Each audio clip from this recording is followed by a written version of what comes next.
Welcome to the May 10th, 2021 meeting of the Santa Barbara City Council. It's a special meeting, a budget hearing for our Parks Department. We'll start with a Pledge of Allegiance. I pledge allegiance to the flag of the United States of America and to the republic for which it stands, one nation, under God, indivisible, with liberty and justice for all. Thanks. Ms. Clerk, will you call the roll, please? Certainly. Councilmember Alejandro Gutierrez. Councilmember Harmon. Here. Councilmember Snedden. Here. Councilmember Friedman. Here. Councilmember Jordan. Here. Mayor Pro Tem Oscar Gutierrez. Present.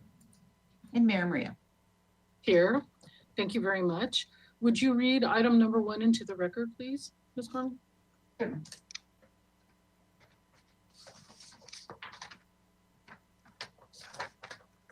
Item 1, fiscal year 2022, recommended operating and capital budget. Okay. So we'll hear from our Parks and Recreation Department.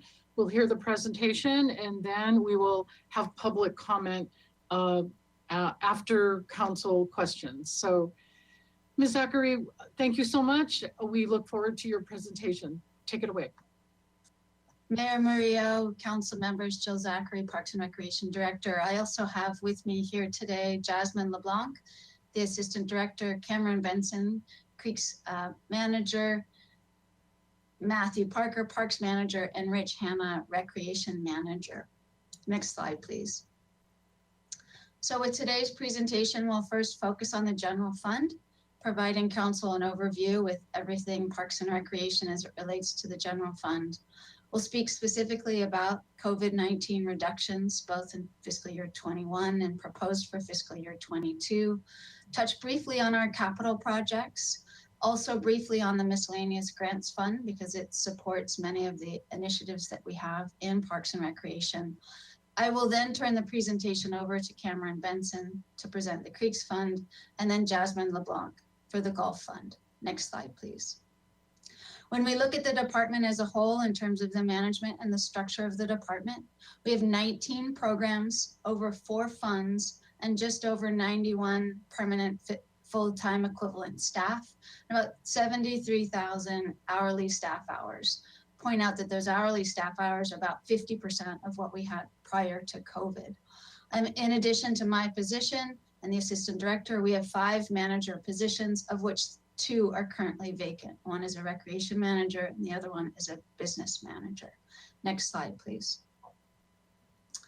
When we look at our expenditures by division and fund for fiscal year 22, our recommended expense budget is just over 25.6 million. Of that amount, just over 7 million is Creeks Fund and the Golf Fund. Next slide, please. Look at our revenues across the entire department. Similarly, the Creeks Fund and the Golf Fund is enterprise funds solely underwrite the cost of those programs and services. And then the general fund revenues by division show that the recreation division is largely responsible for generating the revenues for the general fund, along with some parks and some administration. And this essentially represents about 32 to 33% of their general fund budget comes from revenues other than general fund allocation. Next slide, please. So, and let's launch right into the general fund, speaking specifically about parks and about recreation. Next slide, please. So parks, as we have found even more so over the last 15 months, that parks are essential for our community vitality. They provide open space and neighborhood play spaces. They're able to host community gatherings and cultural celebrations. We have many areas of our park system that protect natural resources and enhance wildlife habitat. We also very much focus on the importance of youth, physical and social development, while at the same time supporting families, adults, and seniors in wellness and fitness. Next slide, please. To do that through our recreation programs, we provide summer camps, sports programs. We serve both adults and seniors. We focus a lot on teen leadership opportunities. We also provide those low cost opportunities for families to enjoy their own special events in parks and facility venues.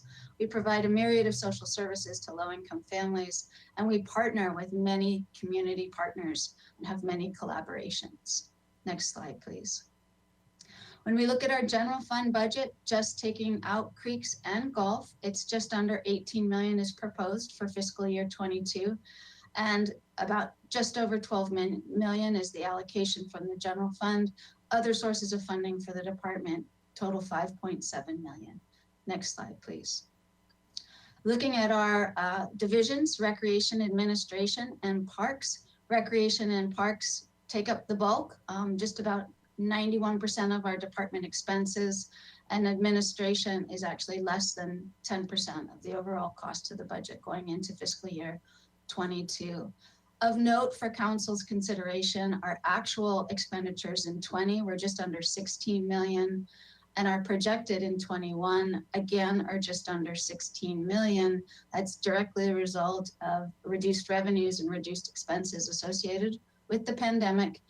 The middle column, fiscal year 22 status quo, gives council an idea of where we might have been without the pandemic, with an expense budget of 19 million.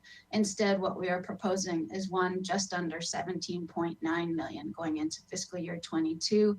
And then looking at 23, with the idea, as staff will present throughout this presentation, that as the community rebounds and we move into what we would call more normal times, we'll be returning to some of the practices and services that we used to provide. Next slide, please. Parks Division, the intent of this pie chart is to provide a sense of where park resources go. An expense budget of 8.4 million actually includes our forestry program, and a good bulk of our forestry program is focused on city trees on city streets.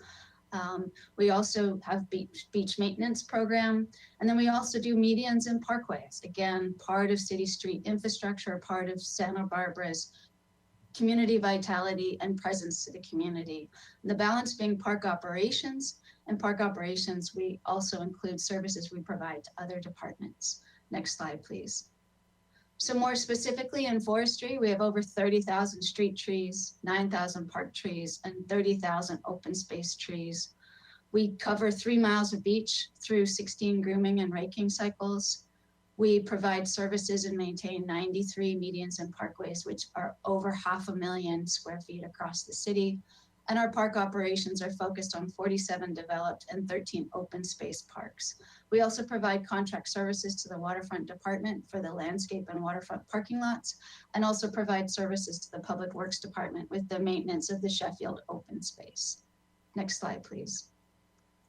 Recreation Division has a number of different really important recreation programs for the community. The largest program being our aquatics program in terms of expenses, but we also have facilities and special events, youth activities, community services through our community service centers, tennis and pickleball, sports programs, and then active adults. Total expense budget being 7.8 million proposed for fiscal year 22. Next slide, please. And similarly to parks, we cross a number of different areas across the community through youth activities, whether they're after school programs, the summer fun program, camps, programs for adapted, our aquatics programs between lifeguard services at the beach and at the pools, swim lessons, recreation swim, fitness and competitive swimming, and summer camps. And then sports, tennis and pickleball, whether it's youth or adult sport leagues and programs, camps, sport facility rentals, and tournaments. Next slide, please. And with active adults, indoor and outdoor fitness, dance, and enrichment programs. We also oversee the Arts and Crafts Show, the Sunday and sometimes the Saturday and Sunday Arts and Crafts Show along Cabrillo Boulevard. In community services, we have a long history of Job Apprentice and Arts Alliance, food distribution and senior meals programs. We maintain the city's community gardens. We oversee nonprofit leases, so low-cost leases for nonprofit organizations at our community centers, and then also facility rentals for families. And then facility and special events, that section is responsible for all of the indoor and outdoor facility and park rentals, public special events, photo and film shoots, across the city, whether it's something that occurs on city park property or we're doing in combination with other departments such as the Fiesta Parade, Summer Solstice Parade, different events that occur throughout the city. Next slide, please. What does that translate into? We have over 10,000 activity and camp registrations. We have almost 2,000 children served in after-school programs. We've got 7,500 tennis, swimming, and pickleball pass holders, almost 16,000 facility and park renovations. In a normal year, over 160 community special events that we're responsible for being the lead in permitting, and then just over 11,500 households that get free weekly meals and food distribution through our centers. Next slide, please. We don't do this alone. This is not a whole bulk of city staff running around doing this. We work very, very closely with independent contractors that provide fitness, dance, recreation programs, and camps. We have 65 independent contractor agreements in place. We also work with 17 different recreation co-sponsors, whether it's Pony Baseball, the Audacious Foundation, Santa Barbara Swim Club, Youth Track and Field, Long Bowls, Foresters Baseball, and so on. Next slide, please. And we work very closely with a number of really key community partner organizations: Santa Barbara County Public Health, Communify, the Food Bank, Sansom Diabetes, the Museum of Art. And then we work with nonprofits and provide them with low-cost office space, whether it's the California Rural Legal Assistance, Santa Barbara County Immigrant Legal Defense Center, Westside Boys and Girls Club, the ILRC, Police Activities League, to name a few. Next slide, please. So given all the things that we do as a department and the basis that we start with our general fund allocation, we also are able to generate revenues through what we do. And those revenues include rents from leases, recreation programming and facility rentals, grants and donations, and then the interdepartmental transfers for the services that the department provides outside city parks, mostly on city streets and medians. Next slide, please. For parks, as I mentioned earlier in the presentation, a big portion of our forestry budget comes from the utility users tax for street trees. Similarly, the revenue for medians and parkways, those funds come in from utility users tax. And grounds and facility maintenance is, again, public works or waterfront contracts. And then we have a small agreement with the school district where our park rangers provide weekend services to go do premise checks and city school properties. That totals about 1.5 million in revenue. Next slide, please. And then by program, the recreation division, if we put the revenue next to the expense, it would be easier to see that every program we have in Santa Barbara in recreation does receive some level of subsidy from the general fund. Some of them larger, some of them smaller. Some programs are more able to subsist on fees. But when we look at this, our revenue as it comes in to the department, our critical program areas, facility and special events. We'll speak to that later when we talk about the COVID impacts, community services, youth activities, and aquatics, as well as sports, for a total recreation revenue budget proposed for next year of 4.1 million. Next slide, please. So in order to generate revenue, we have a series of program and facility fees. Overall, the department has 186 fees. For fiscal year 22, we're proposing 10 new fees for new programs, discontinuing 6 since those programs no longer exist, and then moderate increases or decreases for 23 of those programs. So just over 10% of those programs. When we look at our fees, we take a number of things into consideration, whether it's cost recovery, participation rates, competition in the community benefit that our program or service provides, the ability to pay, and the city's priorities on subsidizing programs, particularly for youth and youth from lower income families, and who our target markets are, and what kind of flexibility there is in that. Next slide, please. Specifically for council's consideration, and the fees and charges goes on quite at length, we are sharing with you some examples of those fee changes. For example, a 3% increase in some youth camps, largely to offset higher operating costs for labor and excursions. In a prior slide, mentioned that we work with many contractors. We work with a number of contractors that provide youth camps, and they are providing us with their updated cost information.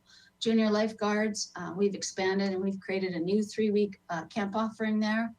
Adult lap swim, so that's at Los Baños Pool to offset the increased cost in water, as well as the cost for chemicals. Sports leagues, similarly, the cost for the officials, the cost for water, the cost for turf maintenance, all going up. And youth and tennis and adult lessons, we use teaching professionals, and the teaching professionals that we want to have on our courts are the highest quality, and they often command a slightly higher fee. And then pickleball permit fees, that's an annual fee. And as before this presentation, I was checking in with Rich Hanna, recreation manager, and going into the new year, one could pay $70 and have unlimited pickleball throughout the year on city pickleball courts. Next slide, please. We do provide a number of free programs and services, most notably our summer fun program. We have recreation swim, summertime programs at Ortega and Oak Park Wading Pool, food distribution, our youth apprentice program, and our Arts Alliance program. We also have a myriad of scholarship opportunities. We work very closely with Santa Barbara Police Activities League through the Campership Alliance. Our recreation after school programs also have scholarship opportunities that city provides, and then also through youth swim lessons as some examples. Next slide, please. Lastly, the Miscellaneous Grants Fund. This is a small fund. It largely supports funding recreation programs and services, whether they're adapted. A very specific program like the Summer Fun, we receive grants through the Park Foundation, and the Park Foundation transfers those funds to the city. Arts Alliance grants, Youth Leadership Council, the Russ Morrison Junior Golf program, which also has a scholarship associated with it. And then through the Parma Park Trust, as well as other trusts and our partnerships with other organizations, we retain funds in this Miscellaneous Grants Fund because they're dedicated for a very specific purpose, and they can be retained over a period of time for special projects. Next slide, please. So I'd like to go through the budget impacts related to COVID and the service level reductions that we've had in place and propose to continue going into the new fiscal year. Next slide, please. So in fiscal year 21 and really the tail end of fiscal year 22, despite the initial shutdown, the department immediately began working on opportunities to provide recreation opportunities outdoor for Santa Barbara residents, as well as how to maintain our parks since more people were seeking outdoor opportunities. Some of the steps that we took as a department, so we extended our beach lifeguard service, starting it earlier in April and extending it further into October. Despite all odds, we put together a summer camp program that was reviewed and approved by the county health officer, and we were able to serve almost 2,400 participants through the summer through 75 sessions. We maintained and actually expanded food distribution and senior meals. We served almost 21,000 in that time, which is essentially double of what a normal year would be. And then outdoor fitness permits, as the opportunity arose, we moved people that otherwise might have been inside a facility, since all the facilities were closed and we didn't have any way to use them, into outdoor spaces, whether they were in park areas, on the patios of our recreation facilities, places where fitness providers could provide structured fitness programs for residents. As a result, we had 41. We still have many of them operating today, and over 1,700 class offerings. Next slide, please. We were able early on to reopen municipal tennis and pickleball under some pretty strict conditions in terms of managing access into and out of the facility, not allowing any congregating of individuals. So we were able to actually have 6,800 people play tennis, and over 55,000 pickleball players came in to enjoy our courts.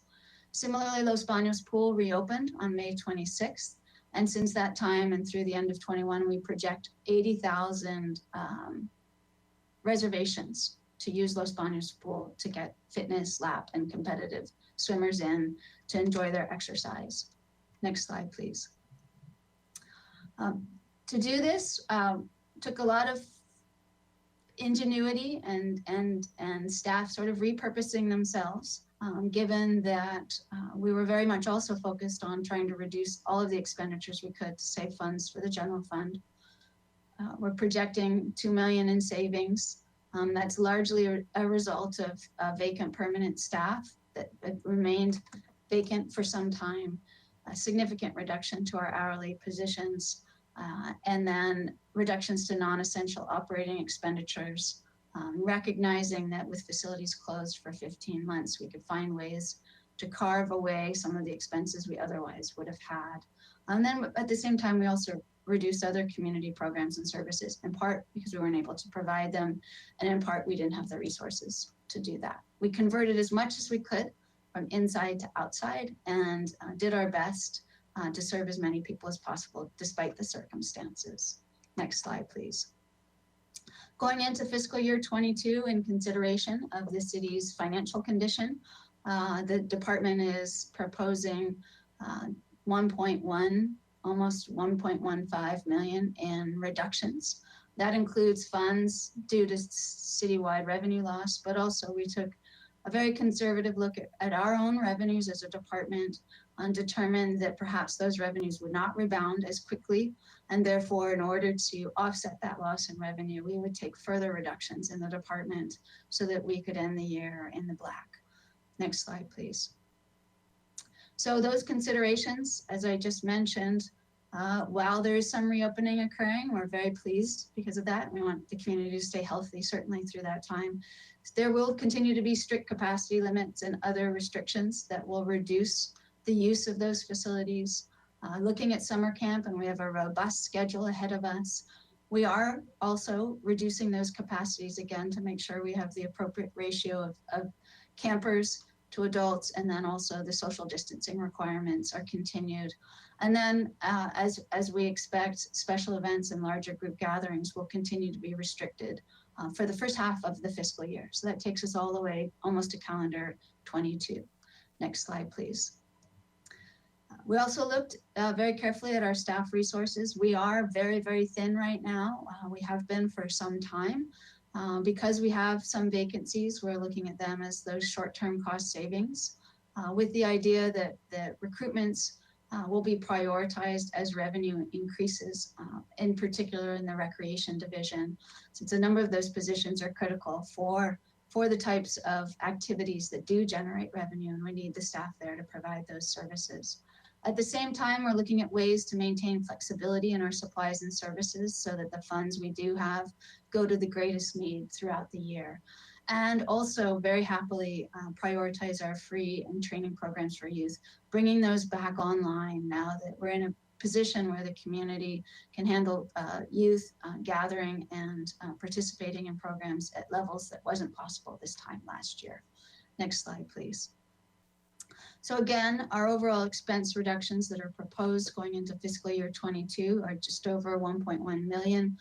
That affects 8 positions, 5 throughout the entire year, 3 with a delay until January 22, and again, reduction in our hourly staffing and supplies and services. Next slide, please. What this really means on a division basis is the expenditures for recreation will decrease by 10%, expenditures for administration by 11%, and parks division by just under 3%. Next slide, please.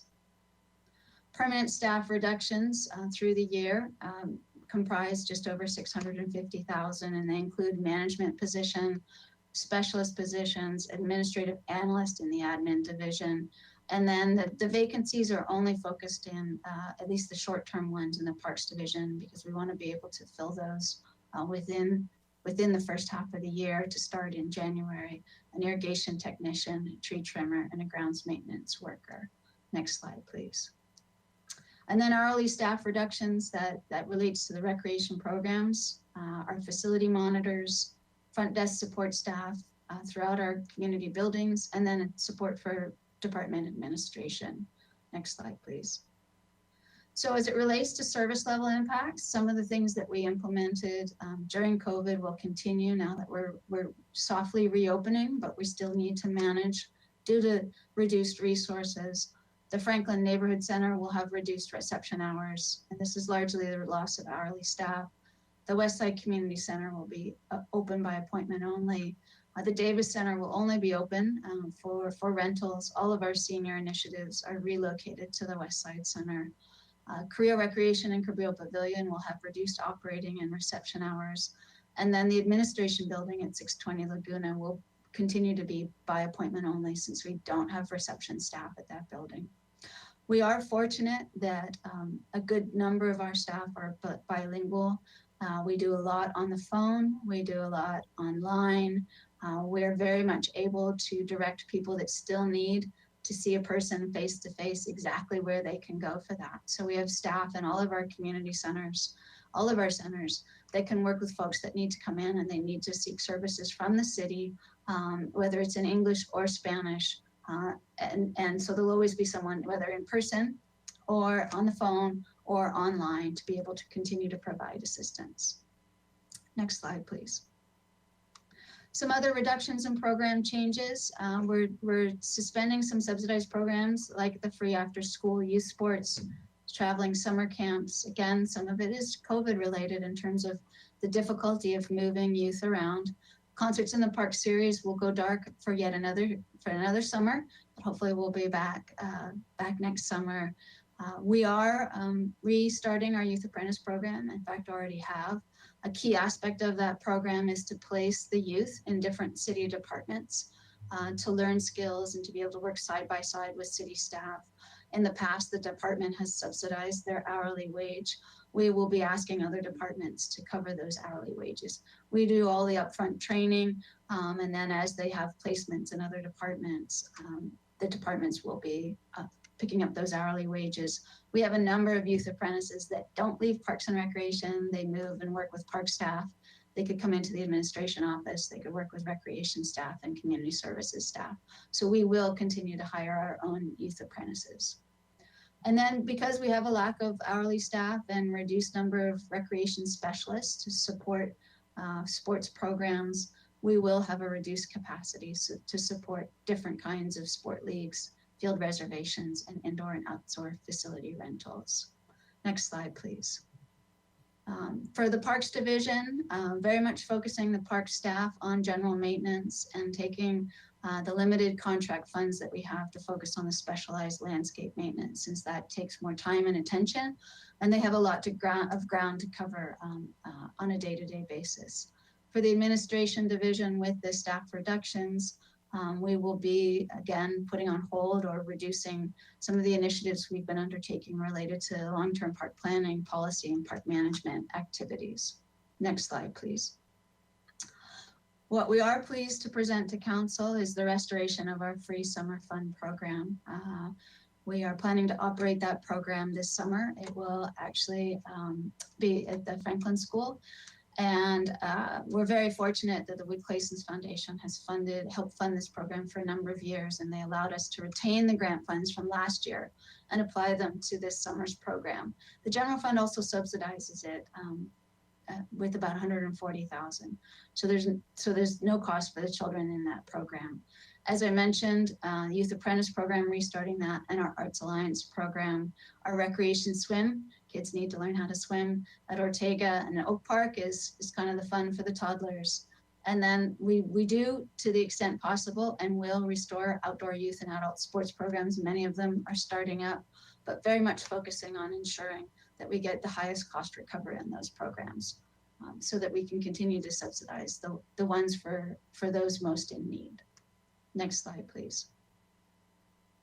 I'd like to provide a brief presentation for a program that we've been in discussion with Councilmember Friedman and Councilmember Oscar Gutierrez related to after school, and then continue into the capital program, and that will wrap up the general fund portion of this presentation. Next slide, please. So beginning a number of months ago, staff were asked to work with the school district, meet with council members, to develop a new program that could address increases in youth violence and opportunities to create healthy changes in families. It would be a collaboration between the school district, the city, and local youth family service providers. It would include any number of activities in the summer, and this would be summer 2022. Sporting activities, community building, exercises, access to health and wellness resources. The discussion is around having it at Lacumba Junior High. Next slide, please. And the budget that we've been developing in collaboration with the partners we've been working with thus far is around 90,000, of which about 40,000 would be needed in this fiscal year, and then a subsequent 50,000 in fiscal year 23, with the 22 funds for startup and preparation and training, and then initiation before the fiscal year's out, and then 23 into the summer months. A key aspect of the program is to look for opportunities to leverage foundation and donation funding, as well as in-kind contributions, whether it's facility fee waivers, volunteers, materials and services, food, and entertainment. It'd be a program that occurs in the evenings or late afternoon, early evening. I don't know that there's been a final sort of estimate on the number of nights a week or the number of weeks, but the idea is it would be something later on in the evening that both youth and families could enjoy. These funds have not been shown in our current budget proposal. This would be in addition to what the department is proposing for fiscal year 22. Next slide, please. So very briefly into general fund capital. Next slide, please. This Parks and Recreation Department, we have almost 50% of the public facilities throughout the city. Looking at our 5-year CIP, for all the things that we anticipate could be needed to improve our parks and recreation facilities. We have a lot of infrastructure that is significantly aging out and needs replacement. We have a capital plan that could exceed 1.2 billion. It relates to our community buildings, our sports facilities, the need for park renovations. When we look at what's needed across the city through working with our Parks and Recreation Commission and advisory committees, what the public brings forward as to what they would like to see, we consider what's the public benefit, where will we have the highest use, are there safety and access considerations, which we have in a number of locations in our city parks, what's the condition of the facility, when was it last refurbished, and then the demand and the community need. I mean, the community need continues to grow, the demand continues to grow, but we're not growing new parks. We have to reinvest in our existing parks. Ultimately, looking at what we want to do or try to do or propose to do in city recreation and park facilities is what's the long-term benefit, so that if the city's investing resources in a space, that those resources will be well invested for a long period of time. Next slide, please. So looking into fiscal year 22, projects that are proposed under the capital program include a renovation of Eastside Neighborhood Park. We began working on this project last summer. It was delayed a bit due to COVID. Have put together a concept plan that we're currently seeking community input on. We secured $322,000 from the Community Development Block Grant process. The proposal for the general fund would be matching that with $400,000, which we believe would be a decent renovation for the little park on the east side. Dwight Murphy Field renovation, we've been working on this project for a number of years in partnership with the Gwendolyn Strong Foundation. Thus far, they've matched city's funds 50%. We're at the point where we are going into the next phase of design and are proposing general fund allocation of $200,000, which will be matched by the Gwendolyn Strong Foundation. The Plaza Del Mar Bandshell, which is in Plaza Del Mar, constructed in 1912. One of the outcomes of the pandemic, or a closer look at its condition and realization that it actually is both structurally unsound and unable to support community events, music, theater, celebrations the way it should. So recently, the department came to council with a recommendation to hire an architect engineering firm to draw up plans to renovate it. That work just began, that begins this week. The idea with the proposed funding for next year is that would provide seed funding. The Park Foundation has wholeheartedly endorsed this project, and we've gotten strong community interest in seeing the bandshell renovated so that it can be returned to high community use. So that would be seed funding for construction. If we're able to complete the restoration plans and get approvals through the Landmarks Commission, it's conceivable this time next year we could be actually renovating that structure for a summer concert theater community gathering season. Next slide, please. We have a number of projects that are underway. We're currently securing our coastal development permit for the Thousand Steps repair. We've ordered and will be installing new playground equipment at the West Side Center with the Community Development Block Grant. Creo Gym renovation is a project we're working with the Facilities Division on. Wonderful building, hasn't been touched in over 30 years and has some significant water intrusion and spalling problems. So working on that project. Ortega Park, as we're all familiar, it's currently underway. We hope it'll continue to be underway in the new fiscal year. We recently embarked on a collaboration with local Chumash representatives in the Coastal Conservancy on taking a look at how we could revision Ambassador Park to acknowledge and recognize the Chumash peoples in this community. And then lastly, we've had a small amount of funds to take council's direction and come up with a concept plan for an open air pavilion at Franceschi House. We're currently in the process of doing an RFP for services for that and would be working on the actual concept plan in earnest in the next fiscal year. Next slide, please. For fiscal year 23, this is looking a little ways out, so I'll briefly touch on a few of these. Park safety improvements, we never have enough funds just to do the bare bones of just fixing this and that. Small amounts of money in our capital fund allow us to go in and do things that we otherwise wouldn't have general fund operating dollars to do. Similarly, moving forward, if we're able to with Ortega Park, needing to get to construction drawings so that we can go out to bid for a project. Dwight Murphy Field, similarly, Plaza Veracruz, that is a project that we hope to begin engaging the community on the future of Plaza Veracruz in fiscal year 23. We're always looking for funds for replacing playgrounds. We have 22 throughout the city system, and we've extended their replacement cycle in recent years, but we do have a number that are aging out. More specifically, the council's received a few emails related to the West Beach Splash Playground. That's the name of the project, so we retained it.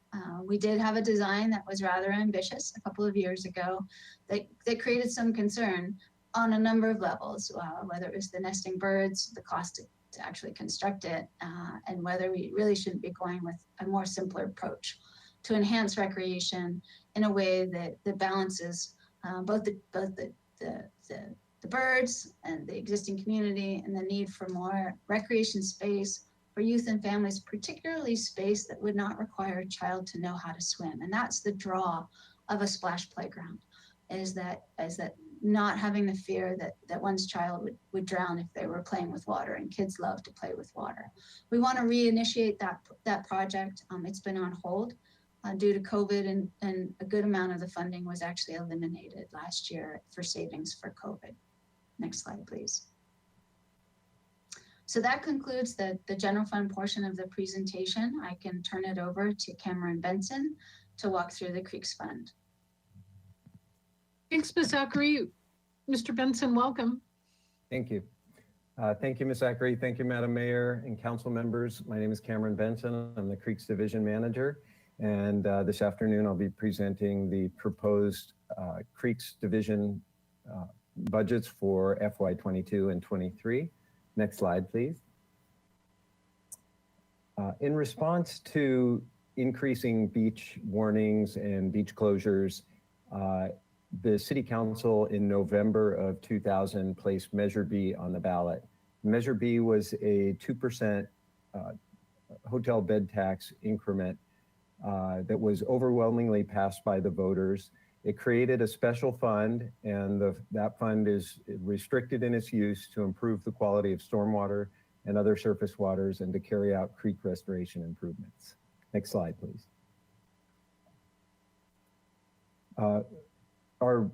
The Creeks Division is proposing essentially a status quo budget for FY22 and FY23. As you can see, if you look at the total projected revenues for For FY22, we're looking at approximately a $300,000 increase in projected revenues as the tourism industry comes back, hopefully post-pandemic. And then one thing I wanted to point out, looking at the pie chart on the right-hand side of the slide, is that almost all of the funds for the Creeks Division come from Measure B, 97%. There are some funds from interest, but the Creeks Division receives no general fund monies. Next slide, please. Our proposed expenditures for FY22 are also essentially status quo expenditures. When we look at our total operating expenditures, we're looking at an increase from essentially $3 million to $3.1 million. The main differences being in a couple of areas. One is we're proposing a one-time $120,000 expense for FY22 to update some technical studies. We have a creek inventory and assessment study that was performed in the year 2000, and we have an existing conditions report for all of the city's watersheds that was completed in 2005. And since the creeks are such dynamic environments, it's really time for us to do an update on those studies to make sure that we are addressing the current needs throughout the watershed. And then there's also an approximately 10% increase in our creek and beach cleanup funding for FY22 and carried over into FY23. And we're looking at increasing from $180,000 to $200,000 a year. And those two line items basically make up the difference between the status quo budget and what we're actually proposing for FY22. As you can see in our capital line item there, we're also proposing an increase of $125,000 in our capital transfer. Last year, or in the current fiscal year, we did a substantial reduction because of the pandemic in our proposed capital funding from $1,800,000 down to $900,000. And we're working our way back up. And as you can see in FY23, we're proposed to go to almost $1.5 million. So we're sort of working our way back up to our normal capital program expenditure. Next slide, please. The Creeks Division has three main program areas: water quality improvement, creek restoration, and community outreach. And this pie chart shows the division of our operating expense budget for FY22. As you can see, we're proposing to utilize 51% of the operating expenses for water quality improvement, 30% for creek restoration, and 19% for community outreach. Next slide, please. This table shows our proposed capital transfers for FY22 and FY23. We have 7 projects we're looking to transfer funds into in FY22 and 11 projects in FY23. All of the proposed projects in FY22 have been funded in past budget years and are moving forward in the process through planning, design, and implementation. I'll talk more about some of the specific projects in just a moment. Next slide, please. This graph shows the Creeks Division's capital expenditures and divides the expenditures into Measure B funds and grant funding expenditures. And as you can see over the years, we've been able to leverage the Measure B fund, which is the darker blue, with grant funds. The grant funds are all competitive, so it's very unpredictable. We do not anticipate the grant funds in our projected revenues, but when they come in, they certainly help us out and help us to complete more projects for the community for less Measure B funds. Since the Creeks Division was founded in January 2001, we've received nearly $19 million in grant funding for capital projects. Next slide, please. The Creeks Division has some new performance measures for FY22, and these are marking primarily project milestones and program milestones for the Creeks Division. And these bullet points highlight some of the specific capital project milestones. So in the next fiscal year, the Creeks Division expects to complete preliminary design plans for a water quality improvement creek restoration project on Arroyo Burro at Palermo Drive. The Creeks Division also expects to complete construction of the Arroyo Burro Open Space Restoration Project Phase 2, which was just at City Council a couple of weeks ago to enter into the construction contract for that project. We also expect to initiate planning and preliminary design for a creek restoration project along Mission Creek in Oak Park. And then finally, we hope to begin construction of water quality improvement and wetland restoration project at the Andre Clark Bird Refuge. Next slide, please. So just to recap some of our key issues for FY22 for the Creeks Division, we're looking at a projected total revenue increase of approximately $300,000 in the coming year. We have a one-time cost of a technical study update at $120,000. We're proposing to increase our capital improvement program transfer by $125,000. And then, as we have done in past years, to balance our budget, our expenses are just $141,000 over our projected revenues. So we're proposing to transfer $141,000 from reserves to balance the FY22 budget. And our reserves are projected to be at our target level. So there are sufficient reserves to make that transfer. Next slide, please. Thank you. Thanks, Mr. Benson. Ms. LeBlanc, welcome. Thank you, Madam Mayor and council members. Jasmine LeBlanc, Assistant Parks and Recreation Director. Next slide, please. So the Santa Barbara Golf Club is dedicated to providing residents and visitors an exceptional and affordable golfing experience. And the golf club is fully supported by an enterprise fund that I will speak to now. So next slide, please. We built this budget with the following budget assumptions. We plan to maintain a great value for the money. We're expecting typical weather, although this year we did have below average rainfall in the winter, which may affect our watering needs in the coming months.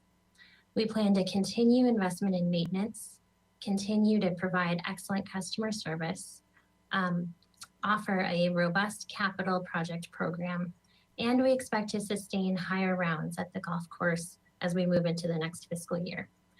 This year, during the pandemic, golf has been perceived as a very safe sport to play, and we've actually had a surge of golf participation where we're expecting to be about 20% above our budgeted numbers when we end this fiscal year.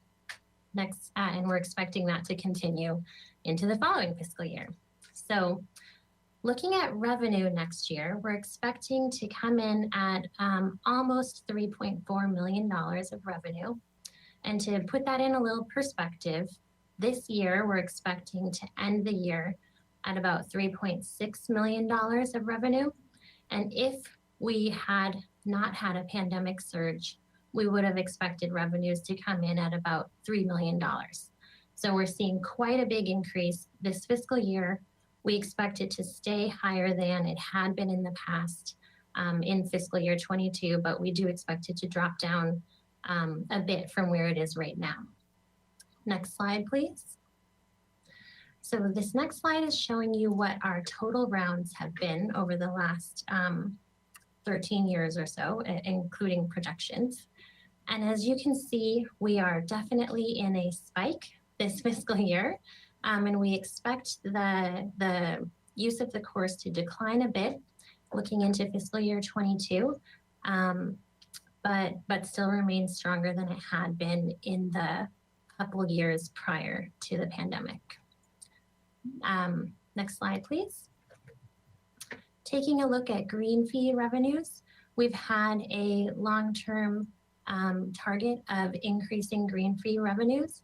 And as you look at this this slide, you can see that we have done so, and we expect to be able to keep on that projection of increasing our green fee revenues. Keep in mind that while we are increasing, we're also maintaining along with CPI and the water and labor costs that go along with supporting the golf course. Next slide, please. So when we look at golf fees, we're considering a variety of things. We're looking to maximize participation, identify the target markets for golf, and identify what's going to be the most effective fee for various markets. We want to stay competitive with other golf courses in the region. We want to make sure that our fees are sufficiently low that we still can provide community benefits and access. And we also want to make sure that we are covering as much as possible labor and water cost increases, which have been and will continue to be significant drivers of cost at the course. And we want to make sure that we're covering the capital improvement needs of the course. Next slide, please. So we have a variety of recommended fee changes at the golf course in fiscal year 22. Most of these are relatively small changes, increasing about $1 for a variety of things, including buckets of balls at the driving range, cart fee rentals, 18 whole green fees. All of those are going up by $1 a piece starting in September. We do have 2 program areas that have slightly larger increases. One is the preferred club card, and this is a card that frequent users of the golf course are able to purchase so that they can get a decreased cost for their green fees and earlier access to making reservations. And we're also proposing increases to our youth programming fees. These are moving depending on which program you're in, $10, $15, or $25. And these are lining up with greater cost recovery. So youth programming will still be a great value, but it will be closer to full cost recovery. Next slide, please.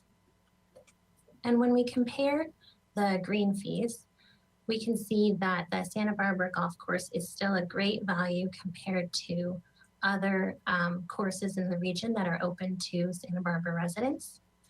As you look at this, you can see that Glen Annie, for instance, is about $20 a person more to do a kind of typical green fee.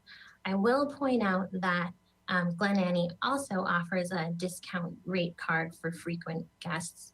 And when you use that, the price drops to much closer to what our fee is. However, ours is still a little bit of an advantage. Next slide, please. Taking a look at our operating expenses, you can see that nearly half of the golf course's operating expenses go towards golf course maintenance, so keeping the course in great shape. And another large expenditure area is golf operations. So these are administrative costs and the cost of running programs at the course.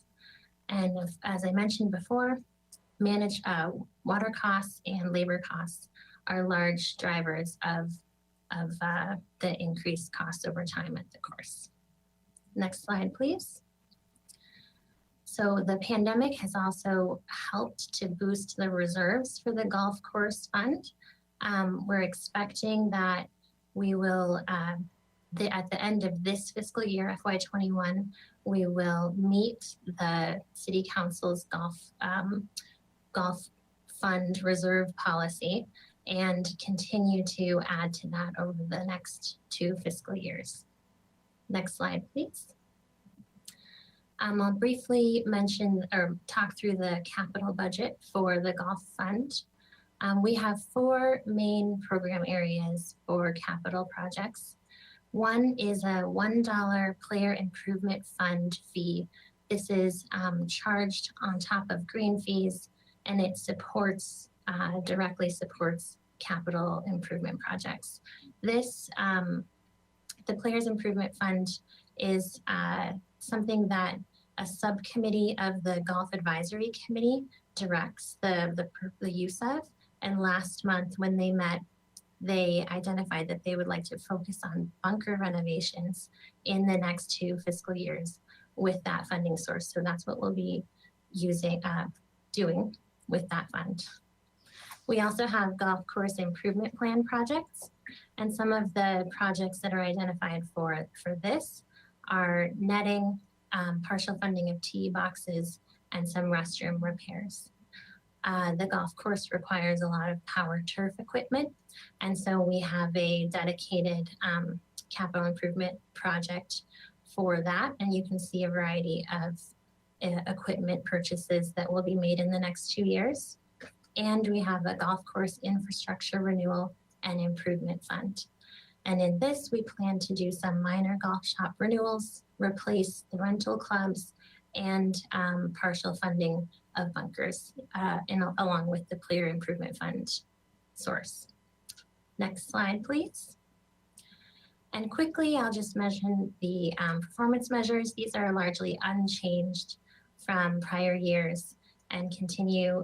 We're aiming to continue to grow green and cart fee revenues, to manage potable water consumption, and increase certain measures such as maintaining high customer service scores and continuing to grow our preferred club card holders. Next slide, please. Thank you. Thanks. Madam Mayor, council members, just have one last slide regarding the Parks and Recreation Commission's discussion at their meeting.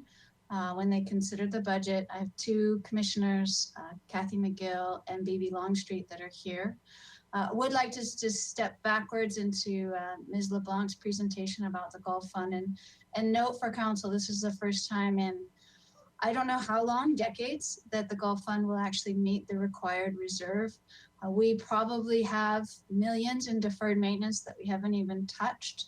And so that as we move forward into the next fiscal year or 2, we will be developing a 10-year capital reinvestment plan to reinvest those funds back into even infrastructure that we don't really want to talk about, like what's underground in terms of water and sewer and all the amenities that don't last forever.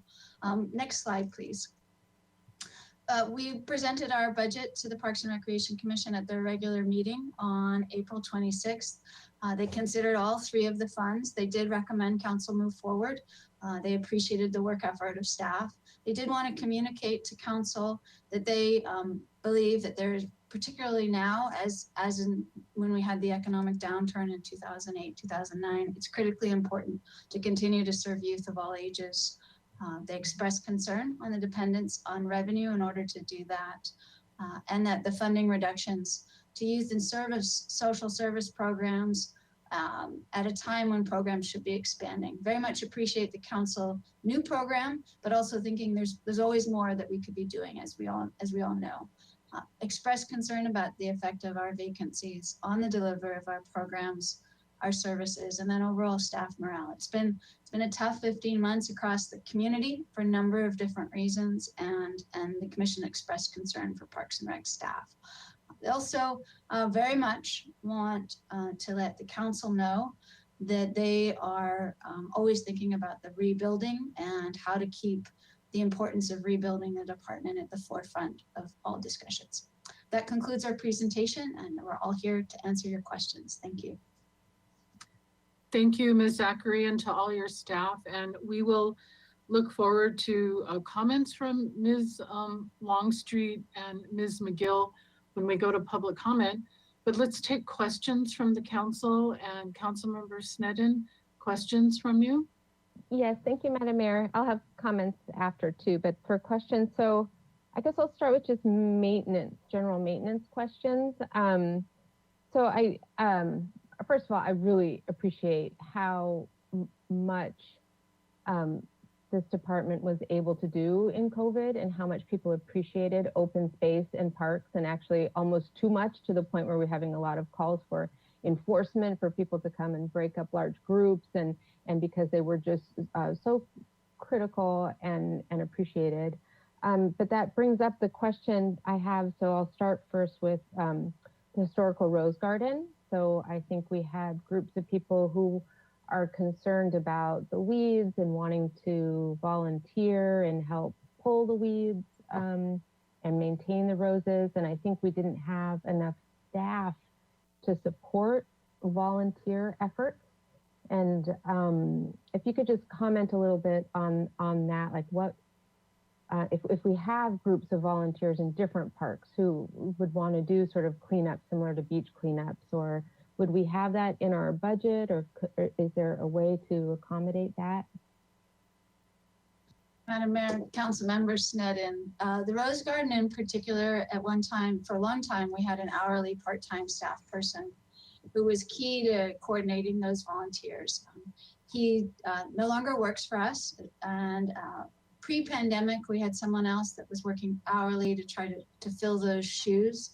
With the pandemic, that position was one of the ones that we had to eliminate for funding, because it's essentially 100% general fund subsidy.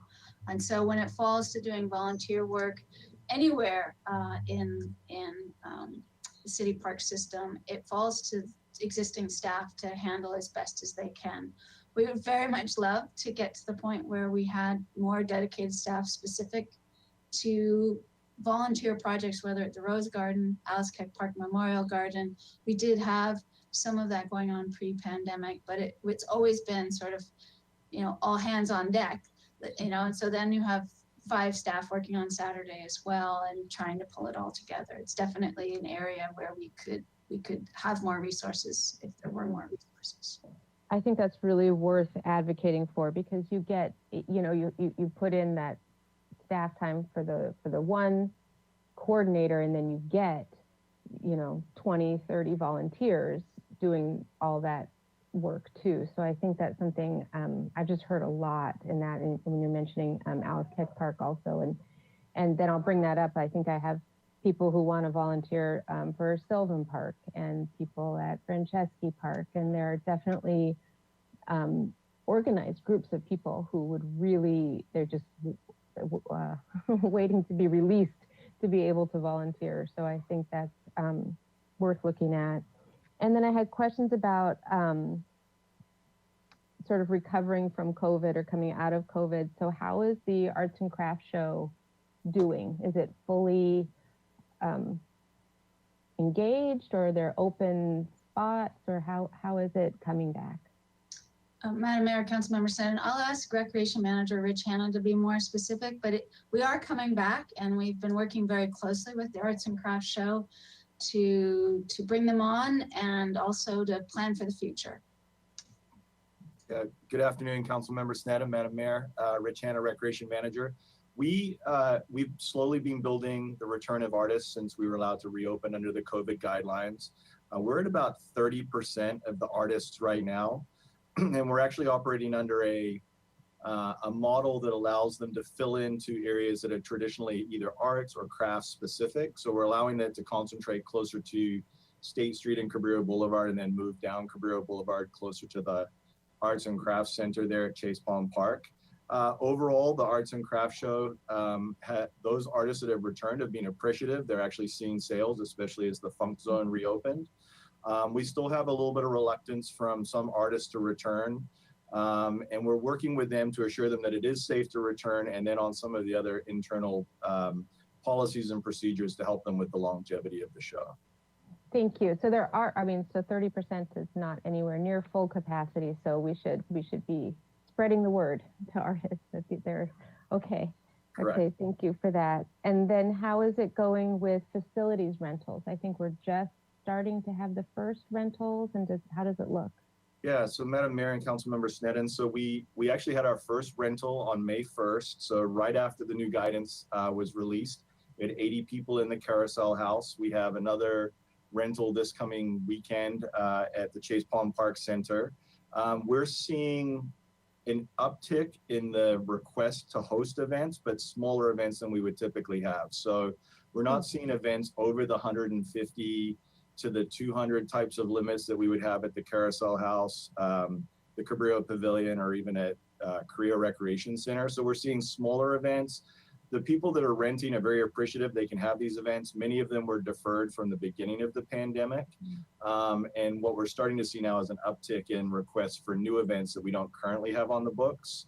The rules and regulations are strict, but we're finding that the renters are abiding by them, and we're working with our supervisors and our staff to make sure that they can continue to operate safely.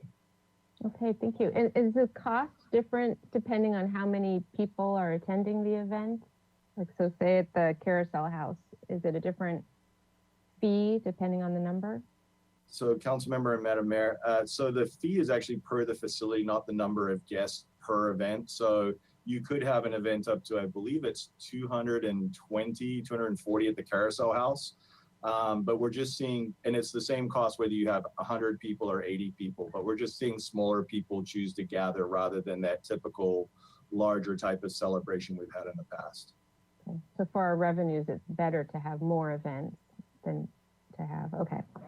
Thank you. And then I had a question about the senior programs that were moved to the west side from Louise Lowry, and wondering, is it the same patrons who are relocating themselves, or is it sort of now, I mean, my impression before is that it was people who could walk or could easily transport to that centralized location. Is it sort of a different grouping of people at the West Side Center, or?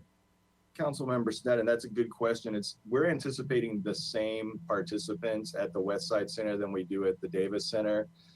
Partly, they're only 2.5 blocks apart. So until the construction's completed at the Davis Center, we won't have access to that building.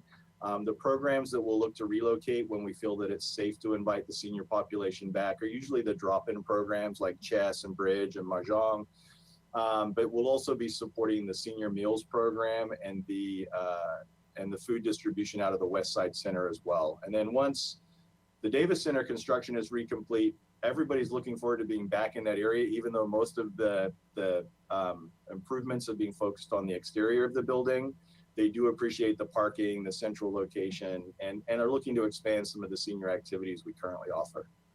It's such a valuable resource. I mean, I think people miss it being open, and looking forward to that being open again. I'll just say now that the pickleball, what a surprise. I've heard so many people playing pickleball, and it really seems to have taken off. It seems like it, I mean, is that accurate that it's doing really well? It is. We started with 12 people, I want to say maybe 8 years ago, and no official pickleball courts. We now have 12 dedicated courts at Municipal. We've put in blended lines at the 2 courts at Oak Park, and we're working with City College to have blended lines that allow for tennis and pickleball to occur at Pershing Park as part of their programming. It's a very social activity. People are excited. They're using the facility at times when we wouldn't have a lot of activity. So that's a great way to encourage positive recreation behavior. And it's booming, but I'd say we're busting at the seams, and we're looking to our partners like Galitas just recently put in some new courts, and we're hearing other Carpinteria is putting in some courts. So I think we have over 260 pass holders now. So that gives you a sense of where we're at. And we can't really give up any more tennis courts because we've got an active tennis community that would like to keep some of the purity in the tennis sport also. Well, that's such good, such a success story, the pickleball. And then the West Beach Splash Playground. So we've had a lot of input on that, and Ms. Zachary, thank you for that update on that. But you said you wanted to reinitiate that project, but it won't be that project. It will be a scaled back, or what are your thoughts on what the project that would be reinitiated be, just so we don't reintroduce confusion on what's happening there? Certainly, Mayor Murillo, Councilmember Sneddon, the design that was developed a couple of years ago was ambitious on a lot of levels. And even before COVID, we were taking a pretty hard look at really the feasibility, birds aside, of doing it, but also the increasing concern about the nesting birds. And then at the same time, really, understanding and realizing there's lots of human activity in this area. It is a space that has gone unused since the drought started because of the leak. And it's also does not meet today's ADA standards. We faced that with Oak Park. We're able to manage to put the ramping system in there. We don't have space at West Beach to do that. Realizing that rebuilding a wading pool maybe didn't make sense because the idea was to provide some sort of water experience for kids that don't have to learn how to swim. Although it's loosely described today because it is loosely conceived, until we actually dig in, what we've talked about at the staff level is we need to step back, look at the whole space. And so it also includes the little playground space and go, okay, what are the options that take into consider all the constraints and opportunities with the site? And then just sort of restart it, knowing that the ultimate goal is an outdoor play space for families. How intense that is, whether it's more casual, all of those questions we need to ask and then have a community discussion about moving forward. So nothing is going to happen imminently, but also realizing that it's a great space for families and we should repurpose it. Such a great space. I mean, I know all of our kids in that wading pool is so much fun. And so getting that to be something again, but then also the sensitivity to the birds, I realize that's, so I just, for myself and for the renewed public interest in that, just trying to clarify that. Thank you. And then I just have a sort of, I think it's a question for both you and Cameron Benson, and I'm not sure exactly, but our neighbors experiencing homelessness in the creeks, in the parks, and I'm not hearing much about it in the budget considerations here, but it seems to me you need a budget or help, or to ask for help from a different department, or if you could speak to that. It seems to be a growing issue and one that affects the usability of the parks, but also the cleanliness of the creeks and the general overall safety. And just an open-ended question of what might you need to really address this with compassion and also with effectiveness for the public. So I'll speak from the general fund side, and because we don't have any dedicated funds to manage the situation in our city parks. We are working collaboratively with environmental services and other city departments as we look for ways for new opportunities for those folks to get housing, find other places to go. But whenever we do have to do any of the cleanups or any of the other activities, it's coming out of our operating. So it's diverting staff resources and city dollars toward those activities rather than other ones. Cameron can speak more to the creeks money that's been spent over the last 20 years dealing with creek trash issues.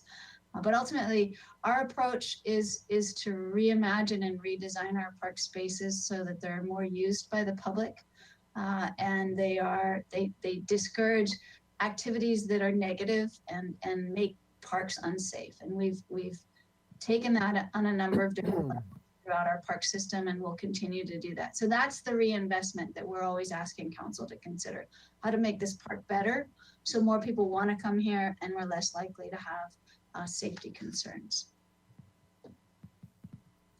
Mr. Benson, did you want to add something? Well, I would just add that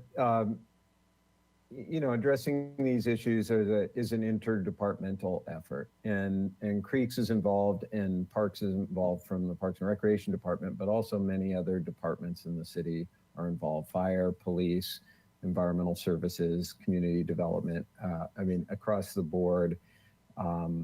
This is a major issue for all of us. And with regard to the creeks and ocean water quality, when we have people camping and living down in the creek areas, and we have people and we have human waste accumulating in the creek areas, we've got a public health issue. So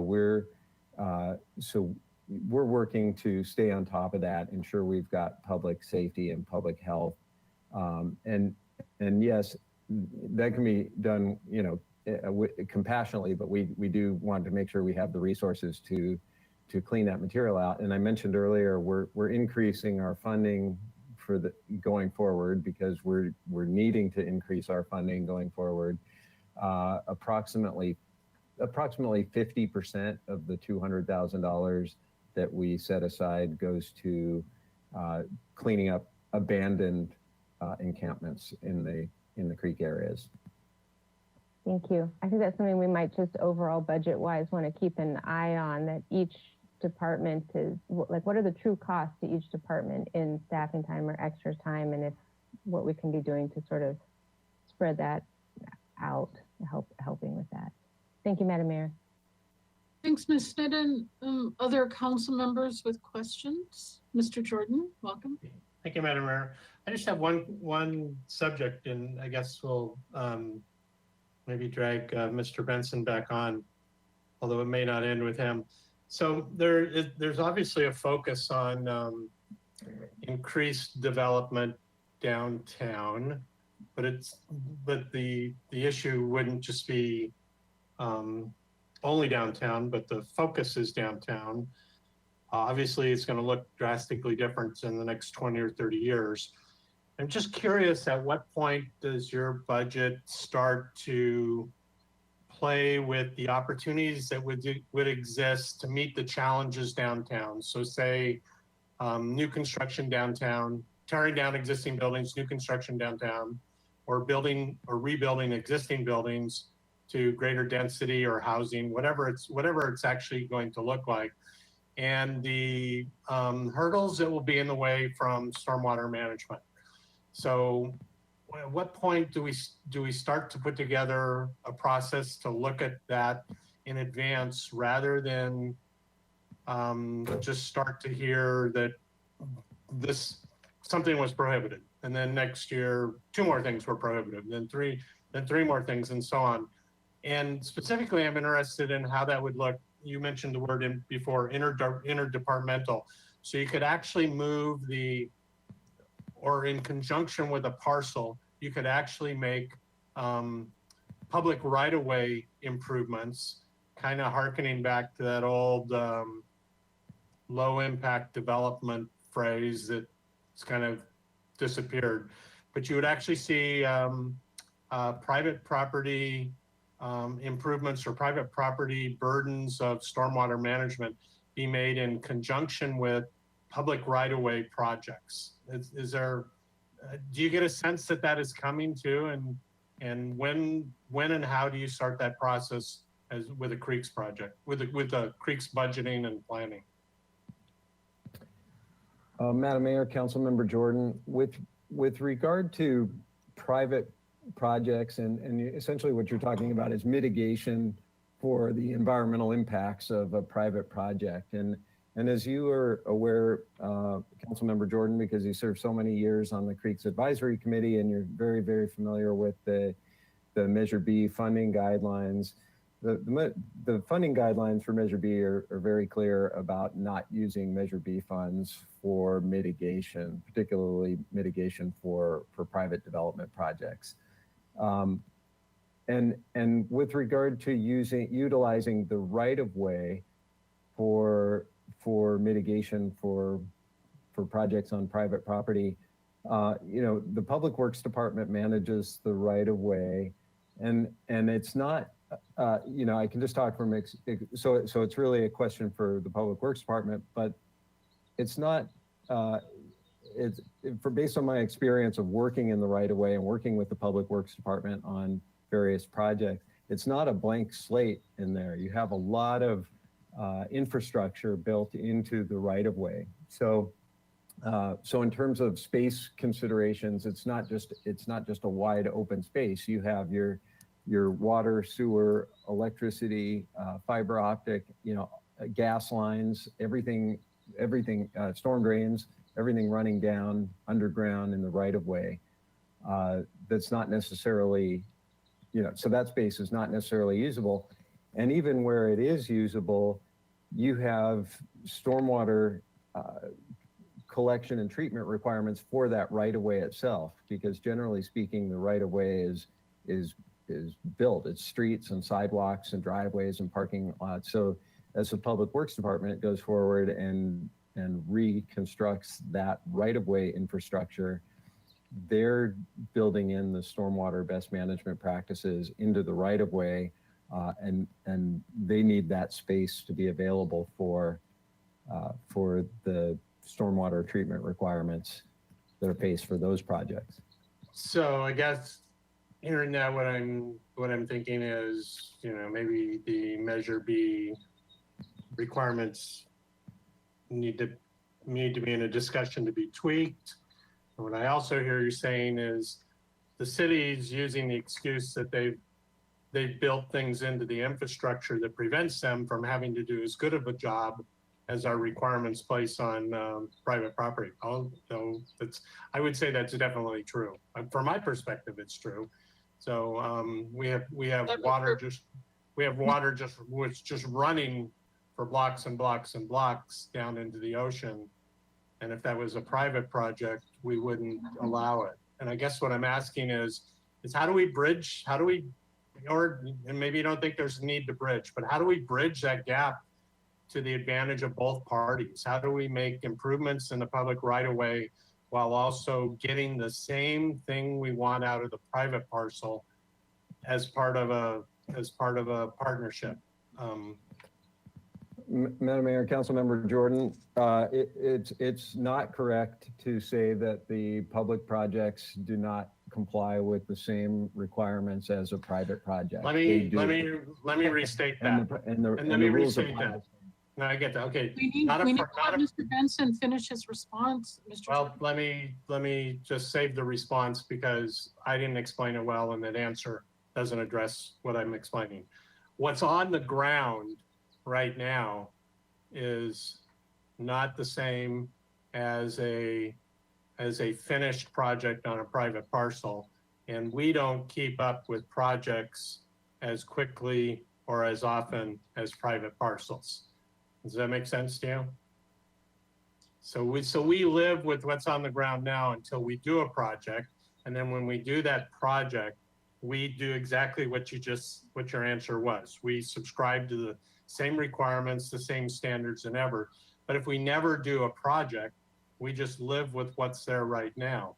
So my question is really going to, is there a way to accelerate that both for the right of way, while at the same time getting the same requirement met on the private property in terms of volume or however you want to call that, but being able to leverage that and use it in a public right of way to spur quicker projects realization on a public right of way and quicker improvements.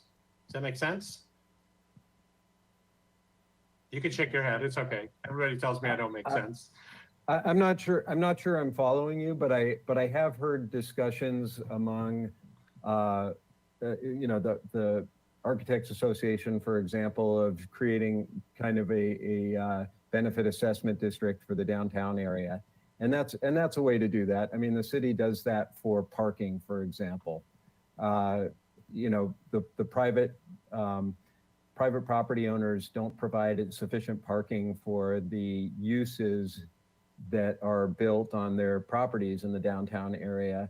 So they are part of a benefit assessment district to provide for the city that they pay into to provide parking to be available for their businesses. And that same type of model could be available for addressing something like stormwater as well. Okay, let's chat some more about that. Sure. I think I want to pursue whatever I'm trying to figure out what I mean and figure out how to explain that better. Thank you, Madam Mayor. Thank you. Any other questions for Mr. Benson or anyone else in the park staff? Mr. Friedman, go ahead, please. Thank you, Madam Mayor. First, I just want to thank park staff for the presentation and all that you're doing. So just a couple of questions regarding the Summer Nights program, or the Family Summer Nights program for next year. One, I just wanted to recognize that Councilmember Alejandro Gutierrez has also been a part of that program. So I appreciate that it's in there. And I just wanted to clarify that this is included in part of the budget that's being proposed. It's not an addition to. Mayor Murillo, Councilmember Friedman, it is not included in our proposed budget. This would be an add-on to the expenses.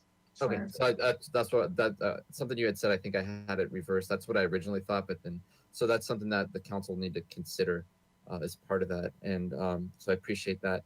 The next question I have, last budget year we passed a series of proposals, and one of them you had already been working on it, and the council supported it, was special events like community events, festivals, permit streamlining. Can you give us an update just on where we are with that project? Because I would suspect that as we start moving forward and begin to reopening, that there might be a lot of opportunities for smaller or returning events and festivals coming in, and there might be a new process that I think the community might enjoy. Certainly, I'll turn it over to Rich Hanna, and he can talk you through where we are. Thank you, Ms. Zachary. Madam Mayor, Councilmember Friedman. So I'm excited to say that the process that we went through launched. It launched a little later than we had anticipated, so it was late January. We're actively using the streamlined online processing guidelines that we established for all events that are currently in our system that were frozen during the pandemic. So anybody that had an event on the books prior to the pandemic, we've been working with them to transfer them into the new automated system so that as they go forward year over year, they'll benefit from having those events kind of captured in there, and they just have to go through an update. We've also been reaching out to any former event hosts, or I guess organizers, and anybody that's been inquiring about a special event that we're ready to host as soon as the guidelines allow for that. And we're directing them to the special events webpage and the online permitting process through Acela to assist them with that, that process. And then interdepartmentally across the city, having the streamlined person in Parks and Recreation be the lead agent, I guess, for these event organizers has been working out well as we look at some of the larger events returning, but also some of the new events that we haven't hosted here in the city in many years or have never hosted before. So it's actually rolling out better than in concept. It's working. We're just really waiting for events to pick their new dates, what they've chosen to move to following the pandemic, and then assist them through the process. And we have the resources to do that at this time. Great, thank you for the update. I think it's going to be much better for returning events and those who want to have a new event to be able to come through the process in a one-stop shop and make it more simplified. So thank you for that. My last question gets to an issue that's come up in Ortega Park, the pool in particular. There's been a lot of discussion about the pool, the phase 2, and whether or not it would be shut down if phase 1 went forward, and then are we expanding the pool? So could Ms. Zachary or Mr. Hanna, could you speak to the pool at Ortega Park? It is a council, the council discussed it, and we're supportive of the pool and perhaps expanding it if we're going to be expanding the length of the lanes and the number of lanes, and what would happen in the interim if phase 1 was to go forward. Would the pool still be in operation? And then and how does phase 2 work? So if you could speak to that, please. Certainly, I'll speak to the construction phasing, and Mr. Hanna can talk to the options within the footprint that's been established. The proposal to phase construction is solely based on staff's assumption that all the funding would not be in place to build the whole park. If funding was in place to build the whole park, we would do it. There would be one phase, and that would be construction. That's based on our experience doing capital projects. The Davis Center is a prime example, partially funded. You do as much as you can and then seek funding for the balance of the project at a later time. The phasing is proposed in the way it's proposed for a couple of reasons. One, in order to renovate Ortega Park, whatever is in Ortega Park, we have failing infrastructure and we have contaminated soil. And And grading needs to be done in order to accommodate the sidewalks and the parking and the improved parking. So all of that sort of base preparation of the site needs to occur first. And so anything that was proposed to be removed as part of the park would be removed at the same time, including the pool. The soil remediation would be the first step we would have to take before we did anything else. The first phase is proposed as the soccer field, multi-sports field. Takes up more than half of the new park. The playground, the community gathering area, and then the other recreational features for two reasons. One, they can be built as one. Two, it takes up 2/3 of the park, so the last third is saved for the pool at a later date. So you wouldn't have to impact the rest of the park if you came in later to build the pool.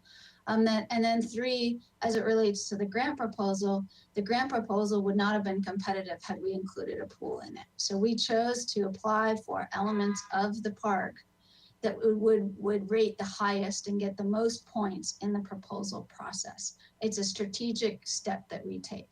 If in the interim we're able to secure the additional funds for the pool, the phasing would be based on what the contractor told us that they thought needed to be done. I hope that's helpful. So yes, we would lose the use of a pool because we would have to prepare the entire property, the entire site for the project, with one of the first steps being the soil remediation. And how much would how much is it proposed for the new pool to build it if we to try to get it in as soon as possible? So what would the new cost of a pool be estimated to cost? So Madam Mayor, Councilmember Friedman, we'd have to go back and sort of double check the estimates off the top of my head. I believe it was about $4 million, higher, $5 million. Now, again, as we indicated in our different presentations, the concept for the pool, the aquatic facility, includes elements that benefit a broad range of the community, whether it's youth or older people, variety of recreational purposes. If we were to look at changing the number of lanes, and Mr. Hanna can speak to the length of the lanes, we would refactor what the cost of that would be and whether it would affect other features. So a rough estimate would be about $5 million. And that includes the pool facility, shower lockers, all of the aspects. Key element about the location of where it is, proposed location, is it gives us the opportunity to reuse the Ortega Welcome House. So that is one building that will remain part of the park. So maybe Mr. Hanna, since you have it, I'm just trying to understand what the cost of the pool would be. If there is a proposal to expand it to 25 yards and then perhaps go from, if I have this right, 4 to 6 lanes, which would still make it a community pool serving the community. And is that $5 million predicated on the 25 yards and 6 lanes, or is it predicated on or assumptions based on 4 lanes? Madam Mayor and Councilmember Friedman, so I believe, at my last guess, I believe it was about $5.6 million for the pool that was proposed as part of the master plan. That pool actually, as proposed, has 4 25-yard lanes. So that is competition length for short course swimming. So something that you see a lot in larger swimming pools, they'll have the ability to go long course and short course. So we do have 4 25-yard lanes proposed in the Ortega Park master plan. Those 25-yard lanes are double the length of what you currently see at Ortega right now, which is about 40 feet. In terms of the footprint, we believe we can expand from 4 lanes to 6 lanes, which would make it a pool that would still meet the same needs that the community asked for during the master plan process, but would allow for competition type swimming as well. We'd also have to deepen the pool slightly at the shallow end by about 6 inches to make sure that it met regulations. So by adding 2 lanes and deepening the shallow end, we could have what you would assume would meet the competition need, the fitness swimming need, the learn to swims, and all of the other community benefits of having a pool at that location. In terms of what the cost would increase from to add those 2 lanes, I don't have those numbers for you. What I can tell you is when you add water space, for every 15 square feet of water you add, you have to add additional showers, restroom amenities, and other things to meet whatever the code is. So increasing a pool in size by adding more water intuitively or correspondingly increases the cost to build that swimming pool and then operate it. And I just don't have a good number for you in terms of what it would cost to go from 4 to 6 lanes and what the associated infrastructure costs would be at this time. Okay, thank you. I think that answers my question. So as part of the master plan is proposed with the 4 lanes, that's what's in there, and that's just somewhere in the 5 million ballpark. Okay, thank you, Mr. Hanna. Appreciate it. Thanks, Mr. Hanna. Thanks, Mr. Friedman. Any other questions from the city council at this point?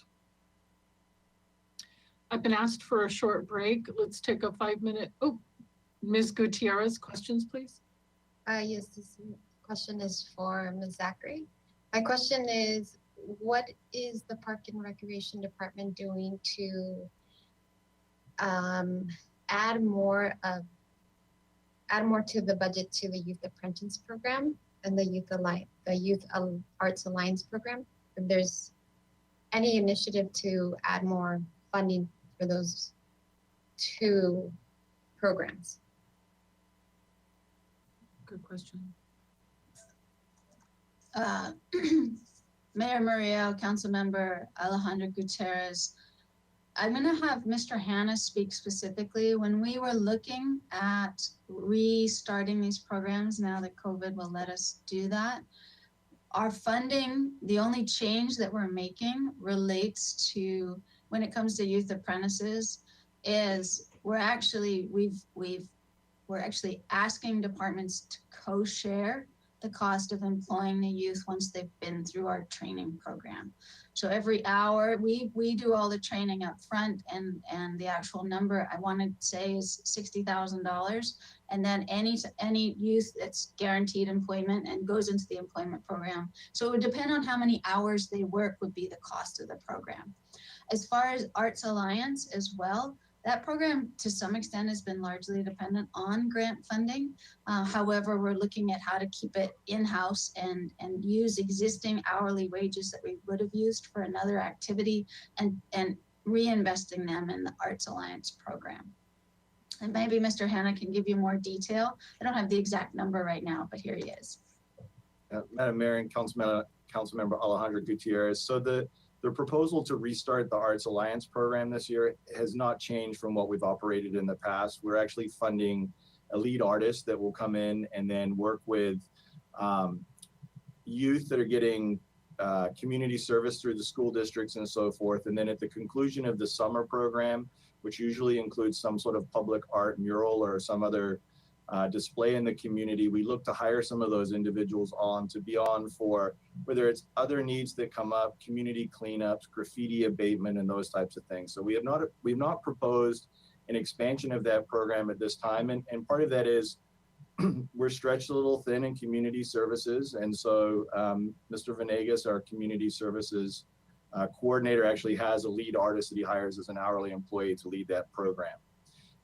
Similarly with the Youth Apprentice Program, the Job Apprentice Program, one of the key things that we've learned over time is at a time that program was very targeted towards individuals that were incarcerated and keeping them out of these repetitive behaviors. And we wanted to expand the offering to include a larger demographic where we're using the income and the poverty standards to qualify individuals for this program, while not precluding those other individuals from participating in this process. Right now, our goal is to put 30 youth through an apprentice program academy, so they'll get up to 40 hours of job readiness training, know what it means to work for the city of Santa Barbara, and then be deployed out into the regular workforce. To expand the program beyond that, we'll be looking at other partners in the community that can actually take these youth on board.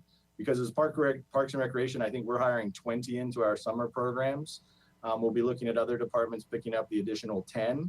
But we really are lacking that partner in the community to hire on these individuals and provide that work placement after we provide them with all the skills that they need to be successful in those positions.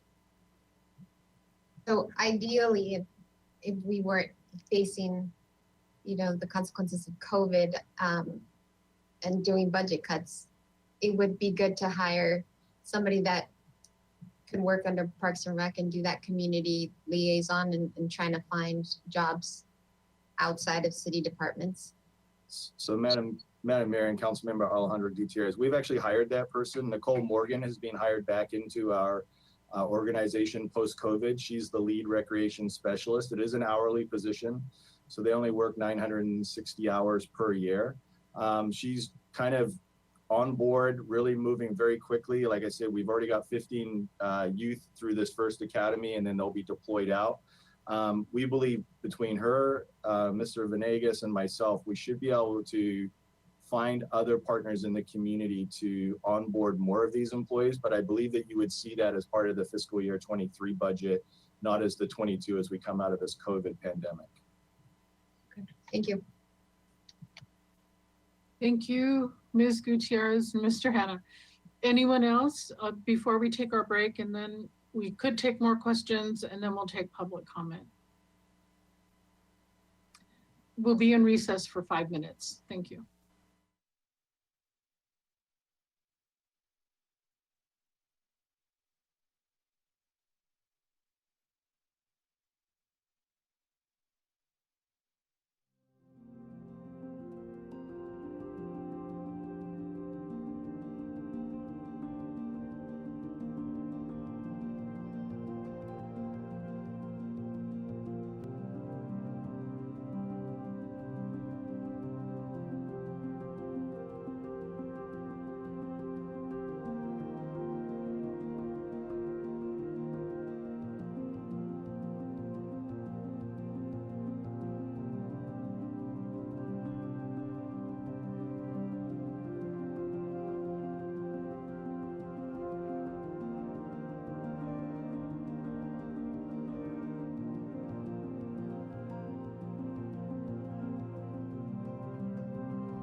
This May 10th meeting, 2021 of the Santa Barbara City Council. And actually, I did think of a question during the break. Ms. Zachary, I got a request from someone who was saying that there needs to be a shade canopy at the Mackenzie Park off-leash dog area. How would that get into the budget? I'm hearing you loud and clear that there's no extra money this time around, but how would that, are there any plans to add a canopy at this time? Madam Mayor, there are no plans to add a canopy. We do have the Lemus Memorial that I believe people use that provides some shade in the, I always get the large dog section of the off-leash area. I think one of the considerations we have when shade is provided in an environment like that is it becomes a place for people to reside for long periods of time. So we'd want to balance the ability to maintain park closure with a shade structure. But we can certainly look at that. If it was something that was to be pursued, it would probably be part of our capital program. Thank you. Thank you for letting me ask on behalf of someone who mentioned it to me. So thanks. Let's go to public comment, and everyone gets 3 minutes. Let's do Ms. Longstreet and Ms. McGill first. Ms. McGill, I think you're the vice chair of the Parks and Recreation Commission. Can we let Ms. McGill go first and then Ms. Longstreet? Yes, Madam Mayor. So we'll have Kathy McGill, then Bibi Longstreet, then Daryl Sheck, and Anna Marie Gott.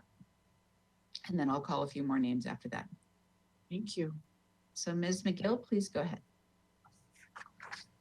Thank you very much. Kathy McGill with Parks and Recreation. I'm here to speak in support of funding for the Parks and Recreation Department. Like all departments, Parks and Rec has had to make difficult funding choices, and I think they've done a good job of balancing community needs with fiscal realities. However, these proposed budget cuts come at a real cost to the community, especially to our underserved residents. I believe that it's important for all city leaders to acknowledge this community cost and to ensure that necessary funding is restored as quickly as possible and as a top priority. As you know, much of the proposed budget reductions come from holding staff vacancies open, some for extended periods. Holding vacancies open directly impacts the department's ability to rebuild and to develop programs. This means that even though the department is making every effort to reach underserved parts of the community, the reality is that many youth are being left out at a very vulnerable time.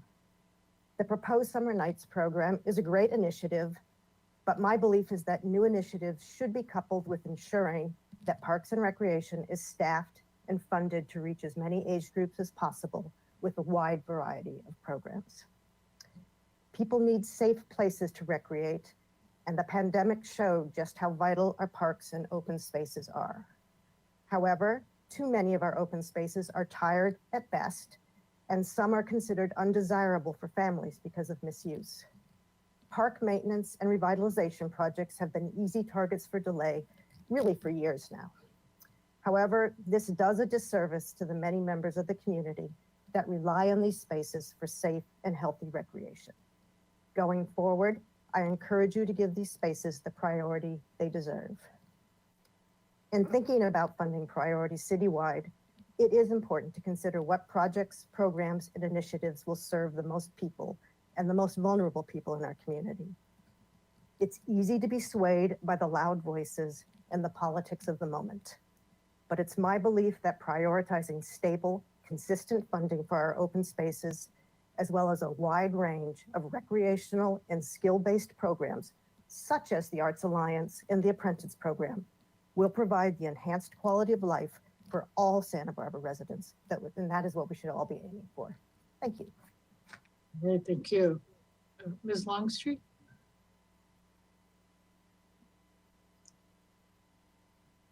Phoebe Longstreet, please go ahead. Okay, hi.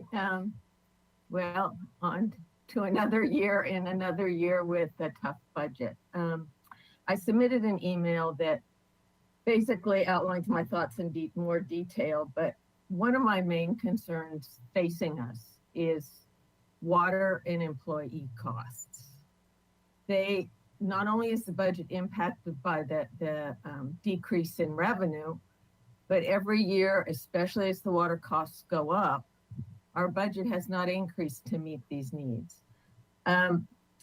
We've spent a lot of focus on downtown and on the business sector, and that is where our general fund revenues may come in, but it's only part of the picture.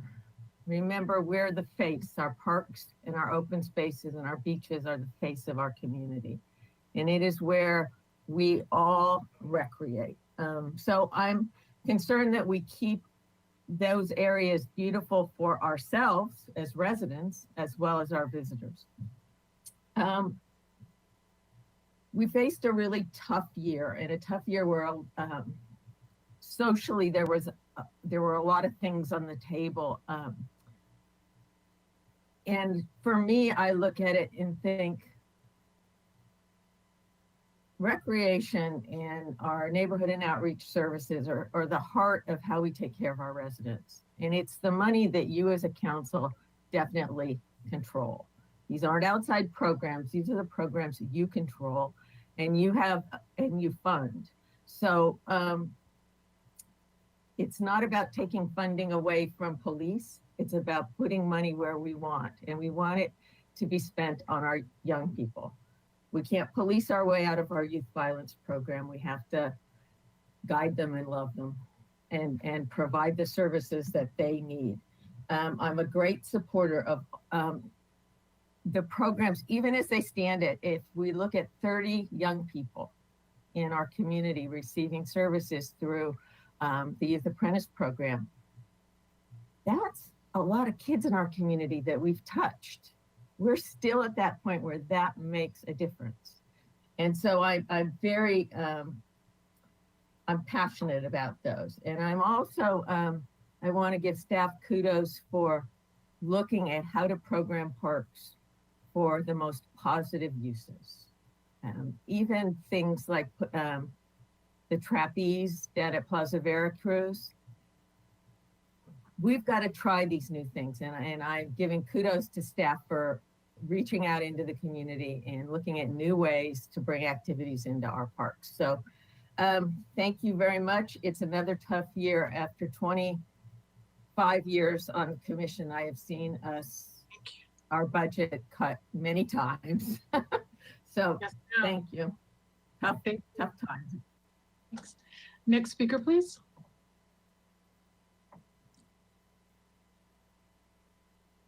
Next speaker is Daryl Sheck, then Anna Marie Gott, Gail Orshenko, Victoria Valiente, Tiela Black Law. Daryl Sheck, please go ahead. Madam Mayor and City Council, I'm Daryl Sheck, Executive Director for SEIU Local 620, representing many of your fine city employees here at the City of Santa Barbara. And one important note, and your first speaker nailed it, the budgets have been primarily balanced on the backs of existing employees through vacancies and a significant cut in hourly employees. The remaining employees are working harder than ever to continue to provide services in a challenging environment. Ironically, the contrarian economic indicator, the golf course, kind of a fluke of COVID, the increased reserves, et cetera. Well, there's one other thing I'd like you to take a look into, if possible, would be those 2 mowers that were purchased by the city, and just checking out the arrangements with regards to that equipment. If it's being leased back to the contractor, is there a lease? Are there lease terms? Is it a market rate? Is it part of the current contract? We just hate to see if this was actually something that could potentially lead to a gift of public funds. And you know from our previous conversations that the golf course is near and dear to my heart, and I've had a variety of grievances in the past over it. Also, just to take a look at the cost of labor versus the cost of maintenance, because I didn't actually see a cost of labor in those calculations. Overall, though, we want to say that we appreciate the department for what it is and for the rec and parks opportunities that have been provided during the pandemic. And we just also have some concerns that we're worried about position migration and promotional opportunities for other bargaining groups and not our represented groups. It seems like there seems to be some additional hierarchy or higher level positions when you really need boots on the ground getting the work done. And I just want to say, thank you very much for your time today and have a wonderful afternoon. All right, thanks.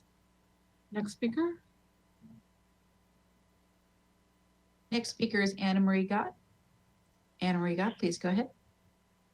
Council members, I did provide you with these comments by email.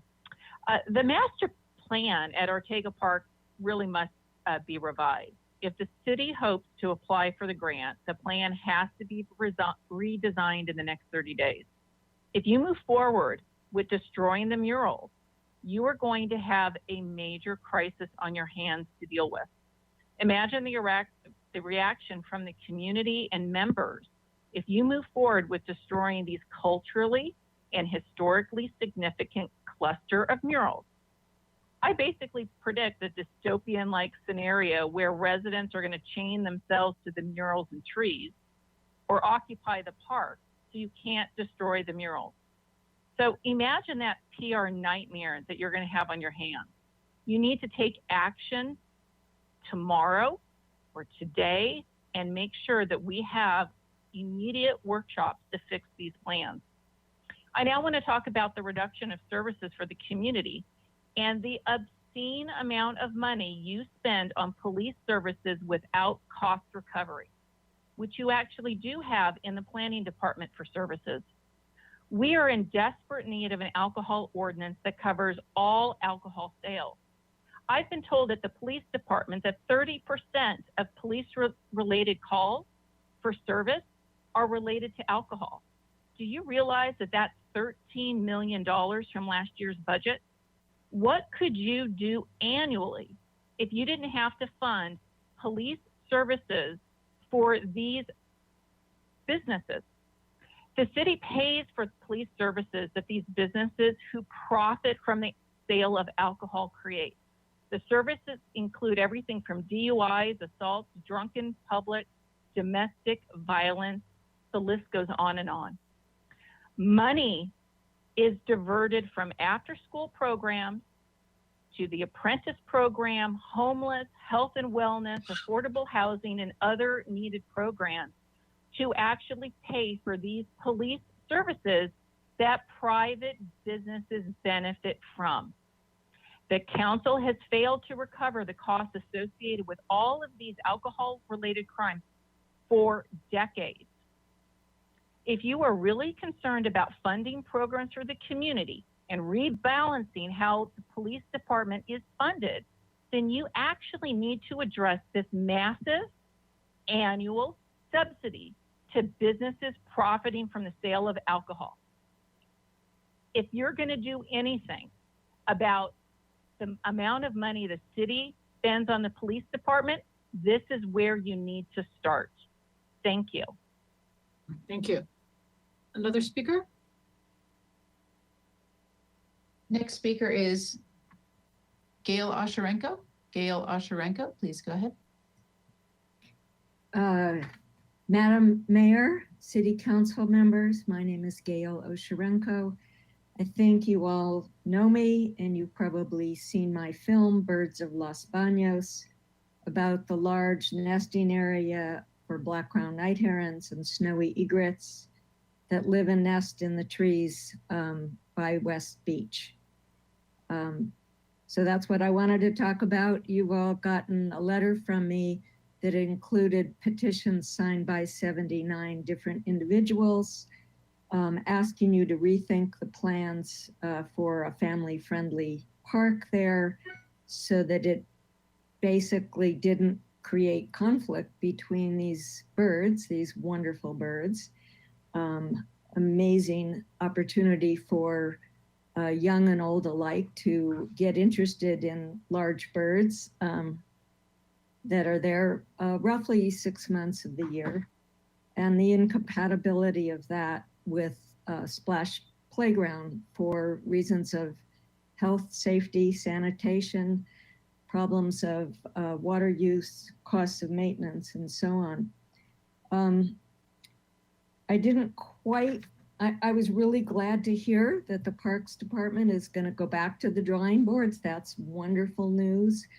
And I just want to say we all welcome the opportunity to have some really productive conversations and some additional public hearings to really discuss what can be done with this wonderful park to replace the defunct wading pool and to make this a family-friendly, nature-friendly, bird-friendly place to recreate while retaining this amazing spot to see the wonderful birds.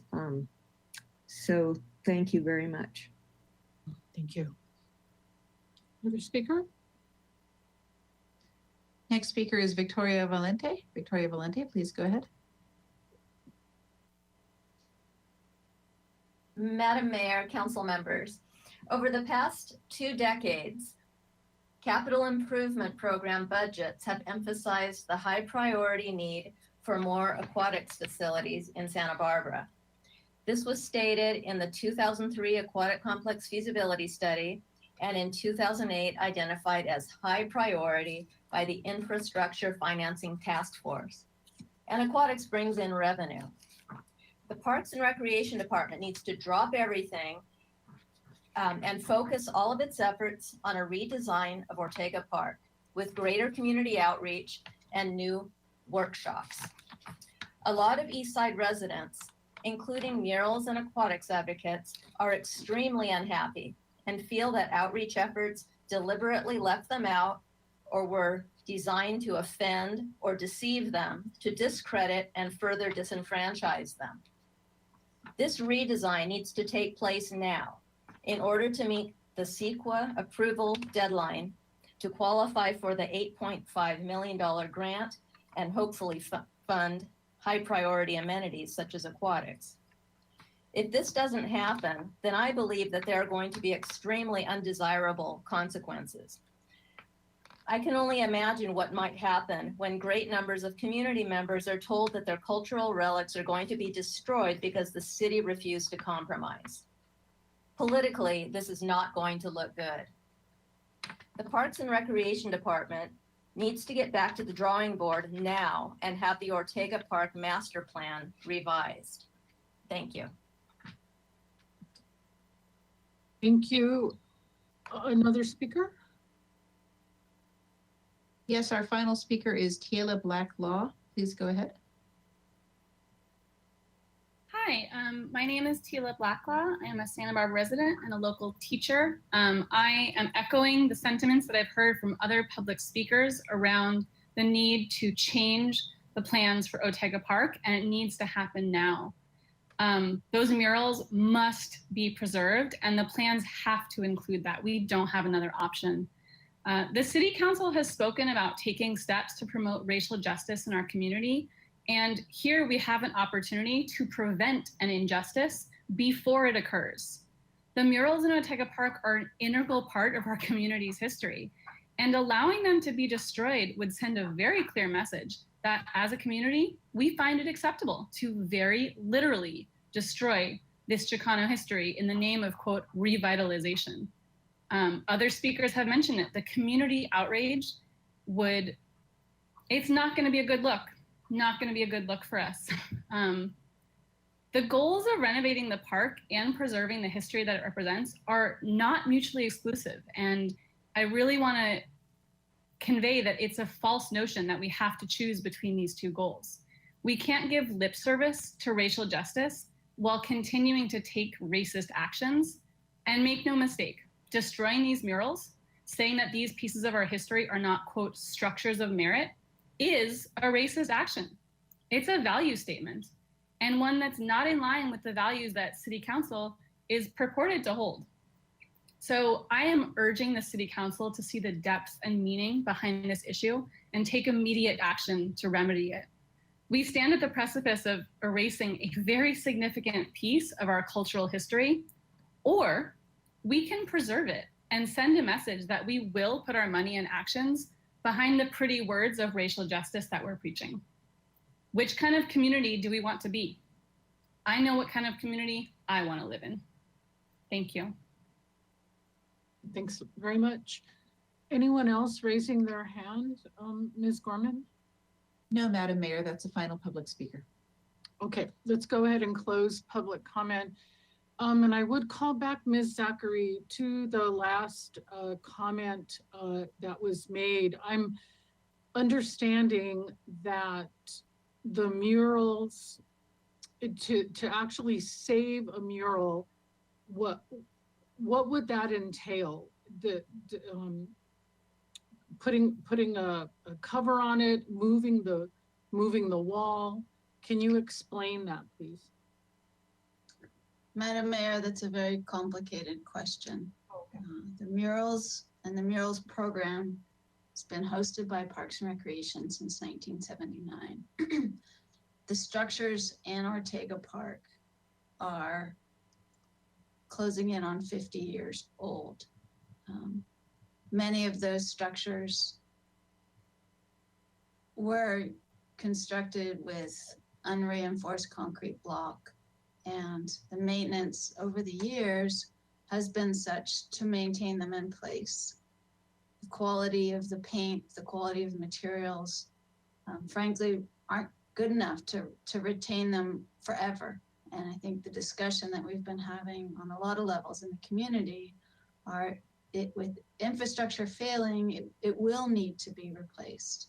And the question is, you know, the murals and the placement of murals and the existence of murals and the importance of murals as in the cultural heritage of the community, but also the identity of that park is very well understood by the city and by the Parks and Recreation Department. Since most of the work that's been done since then, we've worked hand in hand with the original artists to retain those murals and train youth in muralism. So the real question for the community is, in order to revitalize the park, at some point we do need to look at those buildings and decide, which is what the whole renovation master planning process was about, and what do we want the new Ortega Park to be like. And from its inception, the importance of the murals has always been part of the project. I think at times that's been lost in the dialogue. And working closely with community members, working closely with the original mural artists, we hope to come to a place where we have an approach that is a win-win and success, and there's consensus. Okay, and one of the possibilities is to repaint the mural, the image that's there with the original artists or new young artists, right? That when we say preservation, that is a possibility, correct? Madam Mayor, you know, it's really hard to delve into this kind of conversation without having a plan in place. We've been talking about it a lot. Yes, there's been discussion about the opportunity to recreate the murals. There's been discussion about ways how to preserve and what those methods are, but we don't have the details yet. Okay. Well, I just wanted to follow up on what the last speaker had to say. Thanks. Ms. Gutierrez, you want to start us off with deliberative comments on this item? Parks and Recreation. Thank you. Yes. Talking about vacant positions, and I was looking at the budget, and we are also hiring new people, and I think it's more of a question for finance. I would like to see a list of the new positions that we, positions that we just hired people for, and the recent reclassification positions, and the positions we're leaving vacant. Because as I'm listening to these presentations, you know, we have vacant positions, but we need X position open and we're going to hire for this position. So I would like a list of all the reclassification that has been done in the last year, and a list of any new hires we've had within the departments and the vacants. I'm a little confused where we're cutting budget, but at the same time we're leaving positions open, but we're also hiring. So and maybe it's just for me, but I would like a list that explains, those three subjects: reclassification, new positions that we've recently hired, and the vacant positions for So- each department. Within the Parks and Recreation Department or In all? general. Then Mr. Casey is the person to respond. Go ahead, sir. Thank you, Madam Mayor, Councilwoman Alejandra Gutierrez. Just so I make sure I understand your question, you'd like to know citywide. So reclassifications, let's just get some terminology understanding. A reclassification is an existing employee who feels that their job has changed such that they're not working under the current job description, but that they're doing more than what the current job description is allowed. It's an option for the department or the employee themselves to essentially petition for an analysis, to have human resources do a professional analysis of the job they're doing and see if it matches with the job description and the position they're in. And if they are appearing to be working out of class, which is the professional terminology, then we reclass them up to a higher paying position that reflects the job that they're doing. So when you talk about reclassifications, that's just existing employees, and are we paying them the right money for the job that they're actually doing? That's a professional analysis. It's not something that council does. That's something that human resources does as human resource professionals. Then we do hire positions. They are budgeted and in the approved budget. Every year you have anywhere from a 5 to 7% turnover in positions within the organization. And so you're professionally required to fill vacant positions to be able to provide services. And then what we've done in the last year or two to try to meet our really dramatic budget shortfall, and I can't stress that, is rather than lay people off, we don't fill some of those positions that are vacant. And so it's a strategic decision that the departments make is, I've got all these vacancies. You've asked me to save a certain amount of money, so I don't have to keep them all open. What's my priority about what positions I want to fill and which positions we're going to keep open to force some salary savings to meet our operational budget deficit? Because at the end of the day, I know it's hard, and I went through it for the last 4 months with every department, but we have an operational budget deficit that we have to save money, especially as we've bled through so much of our reserves. So I can get you that information, but the difference between filling a position and keeping a position open, they're both included as budgeted positions. It's just what's the strategy about where we're going to get the savings and make that tough decision to get savings.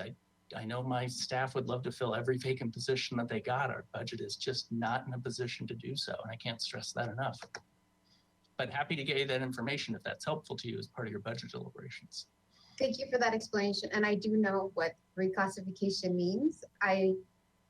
It's just, I'm listening to these presentations and I would just like a list of the recent reclassifications we've had within the department. And I understand it's through HR, and I'm not questioning why we have vacant positions or why we are promoting within. I just want, for transparency purposes, I would like those lists of vacant positions for every department, a reclassification list that we've had in the last year, and any new hires we've had in the last year to now. Okay, thanks. Any other closing comments? Ms. Sneddon, go ahead, please. Thank you, Madam Mayor. I actually have a few more questions that have come up for me while we were here. One is for the Gulf Fund and about recycled reclaimed water or the water fees, or what are possible options there, and if you could describe what kind of impact that has to the overall fee or budget, I guess. Thank you. Thank you, Madam Mayor and Councilmember Sneddon. We do use quite a bit of recycled water at the golf course as well as potable water. But there's a certain amount of potable water that you kind of have to use in order to retain the grass. Essentially, recycled water has more heavy metals and things in it, so the water is saltier, is the understanding. So depending if you get, I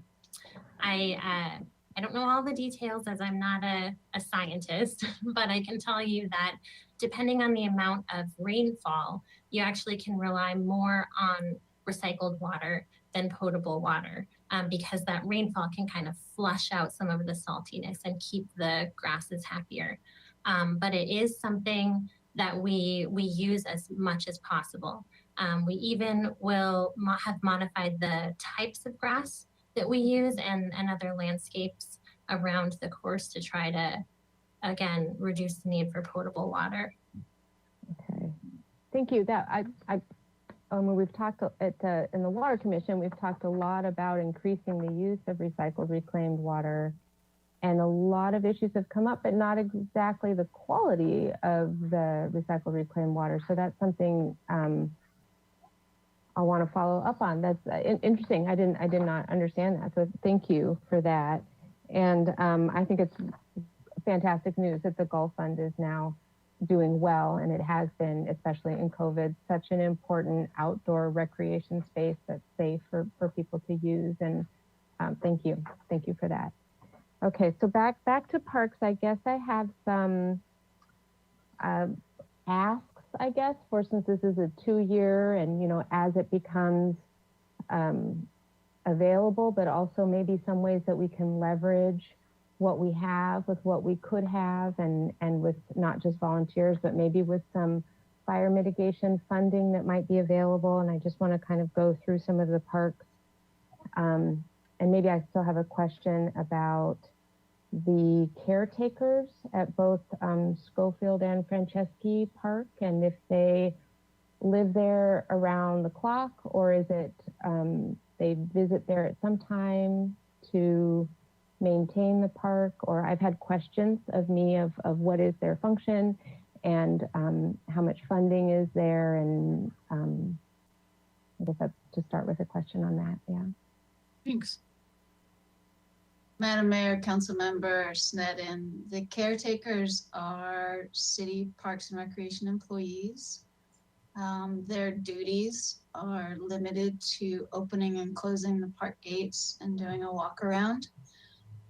We have a labor SEIU side agreement that is pretty much stipulates that their work is part of their regular, essentially, work effort. So there's no revenue generated from them living in the house, but they provide a service within their regular 40-hour work week that ultimately becomes equivalent to there's a factor in terms of what the equivalent rent would be. So they're not there to do specific work at that park beyond the opening and closing of those gates. So is there any provision of the nighttime oversight, or if something's happening at the park at nighttime, is it the caretaker's duty to do anything special about that or not? Certainly, Mayor Murillo, Councilmember Sneddon, certainly if there's an issue, a safety issue, calling 911 or the police and having them come in and handle that. They're not in a position to be out there dealing with an unsafe use if someone is in the park after hours. Okay. But if something is going on, then certainly one of the benefits of having a caretaker on site is that they're able to do that. But they're not required to be there every single night, 365 days a year. So when a caretaker goes on vacation, for example, city staff go and open and close the gate each day and do the walkthrough. Okay. Are they there overnight at, say, Franceschi, or I guess at Schofield too? Are they usually there overnight, or is it? Madam Mayor, Councilmember Sneddon, that is where they reside. So okay. They live in the caretaker homes. They have a lease agreement with the city regarding the terms and conditions of their residency. as well as the duties that fall within the parameters of the labor agreement with SEIU. Okay, thank you. And then I guess I want to focus a little bit on Franceschi Park. And I know this is not, there's so much going on with parks, and you're managing so much, and with COVID. What I'm really concerned about with Franceschi, and what I hear a lot about, is the house itself and being a hazard in the state that it's in, and being a fire hazard, but then also being, some of the windows are boarded up, some of them have plexiglass, some of them have different structures around them. So sort of a checkup on how well those are sealed off, and that's one issue. I guess I'll just list a couple about it. And this is from input that I've received about it, that it's not really clear whether you're supposed to be around the house or not around the house. There's not clear sort of signage about whether you're welcome there or not, or whether it's a feature or not. And I have had offers of community members, and I'd be happy to be part of this too, who are interested in attaching, say, QR codes to photos of the medallions with a history of the medallions, so that we can continue to keep that history going and have it be a value of the park while the house is standing. That's another thing where I'm trying to leverage, people who are willing to volunteer considerable amount of time actually to that kind of endeavor. And then I think with Franceschi also, I've heard, and this is where I think we might be able to leverage grant funding on sort of fire clearance. And I know I mentioned this with the fire budget also, but it's a lot of staff time that we just don't have the funding for clearing that brush and clearing the eucalyptus stands that may be problematic. And is there a possibility of leveraging some type of fire mitigation for parks in the high fire, Schofield, Parma, Franceschi, some type of funding toward fire mitigation on those? Sure. Mayor Murillo, Councilmember said, and I'll answer some of your comments, questions. I'll ask Ms. LeBlanc to talk about our latest work with the fire department related to our open space, parks, and vegetation management, and additional resources. We are short on those resources as well. Just don't have the kind of resources, just like the fire department doesn't, and we do the best we can. Franceschi House, the state of the house has been poor for a very long time. The efforts made to secure the interior have varied, whether it's plywood or plexiglass, or we put a new roof on the house 5 years ago, pending what the next stage was to really try to protect as much of the interior as possible. We do periodic walkthroughs through the house, but no one is allowed in. And we certainly wouldn't allow anyone in if we felt that it was unsafe. I think the last time we were there, as council did a site visit back in 2018 or 2017. We at one time did have a chain link fence around the house, and that only encouraged more vandalism rather than discouraged vandalism. So it was removed, and it was just, people are gonna do what they're gonna do. Unfortunately, the situation at that park has been a challenge for decades. And we are in the process of securing services from a firm to do the concept plan for the open air pavilion. Hope to be before council in June with a recommendation. We only have a small amount of funding for that. So about 130,000, which will only get us through concept. But it'll get us to the point where we can reinitiate a community discussion about how do we honor the legacy of Franceschi and Alden Freeman in the space of the house that could take advantage of the suggestion of QR codes that also integrate those medallions into the pavilion, but then also educate people about the medallions. So that's a great idea. If we did it now, I would have to think about sort of a short-term measure. But that's certainly something we'd be willing to discuss with others. Thank you. And I'm just putting these out here now because it's a 2-year budget cycle, and I want to sort of lay out my laundry list of wish items that may or may not happen in this cycle, but that, you know, maybe we could get some sort of funding at some point for things. And oh, I'm sorry, Ms. LeBlanc, I didn't know if I. No worries. Okay. Yeah, just quickly to add on to the fire mitigation efforts, we've been working very closely with the fire department and have contracted work with CAL FIRE, and even we were able, through the fire department, they recommended us to be, for Franceschi Park, to be a demonstration site for a professor who was essentially teaching fire mitigation management techniques, and used our site to do some clearing for free because it was a class. So we're really looking for creative opportunities to get that mitigation work done without adding funding. Excellent. That's exactly the kind of thing that I'm hoping can happen. Just that kind of opportunity. And I know you're looking for them, and I'm grateful for that, and whatever more we can do on that. I think more about sort of on the Riviera, there's a whole pathway system that connects different parks, and some of those sort of connecting pathways are cleared and some of them aren't, and there's some that are gated and seem like they're private property, but really are open property. And this is one area that I won't get into the weeds here on that, but there's a lot of interest, again, in volunteer and, you know, leveraging to sort of map out those paths and make it, you know, clear to the public that this actually is a pathway that will lead you to Lower Franceschi, and it's not actually someone's backyard that's gated shut.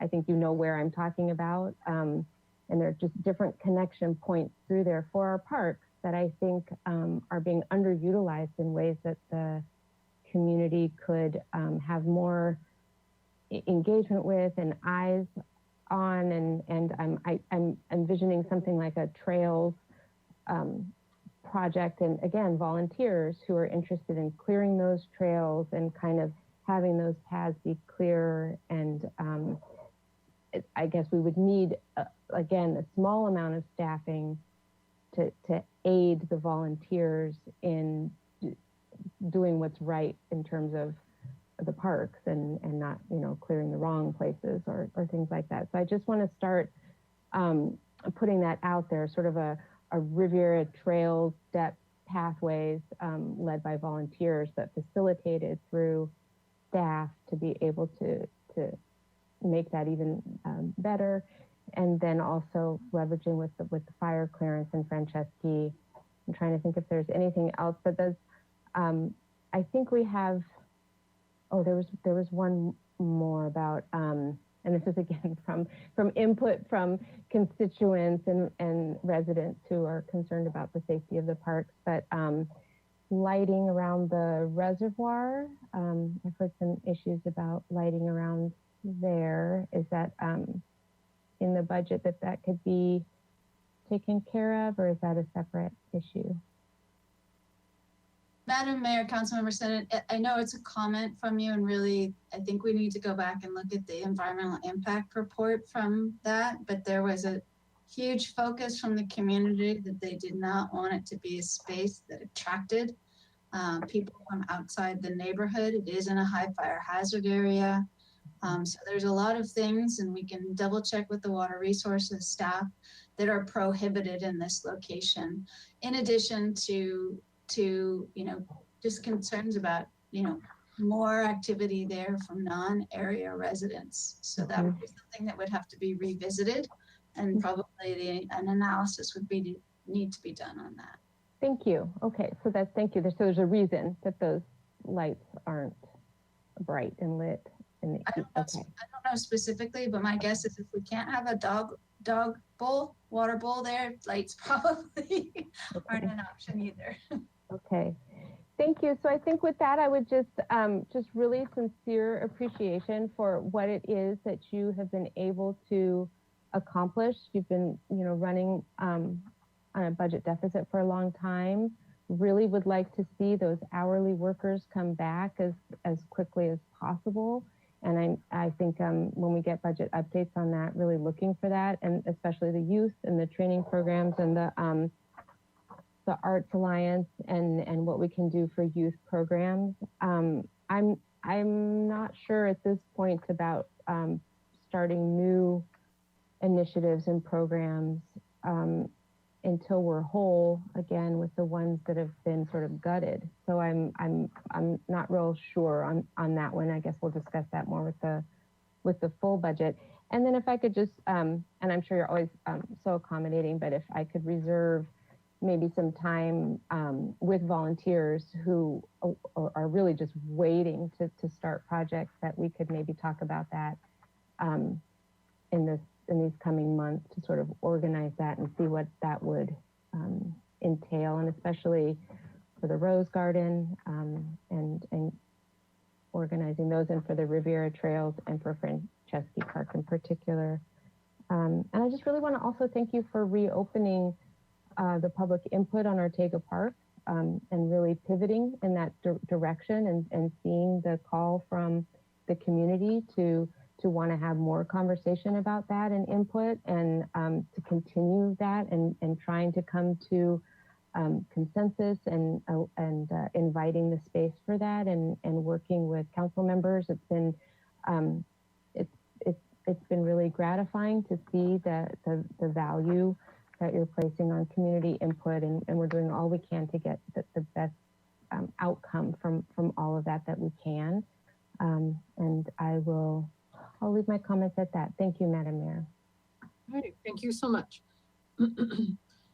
Any other closing comments? Who hasn't gone yet? Mr. Friedman. Thank you, Madam Mayor. Thank you, Ms. Zachary and Park staff. I just first want to thank all of our staff for the last year. You've done outstanding service to the community. I think with all that's happened, we've seen that our parks have had increased use and the value of having outdoor open space to recreate in and sometimes just to go and be outside. So thank you to all of our staff. Just a couple of comments. I want to first thank the Creeks Division, Mr. Benson, and all the work that you're doing in that department. I think $19 million over in grants that has been leveraged is outstanding. That's 19 in addition to what Measure B is, and it's allowed some just fantastic projects. And looking forward to the Royal Borough open space and planning for that and moving that forward. I think it's going to be an asset to the community and nature, and just in general, the wildlife corridors and the transitions for wildlife and other things that we're doing there along our creeks. So the one thing I do want to stress is that I am supportive of the programs that are really aimed for our youth, and to have them be involved and give them some structure.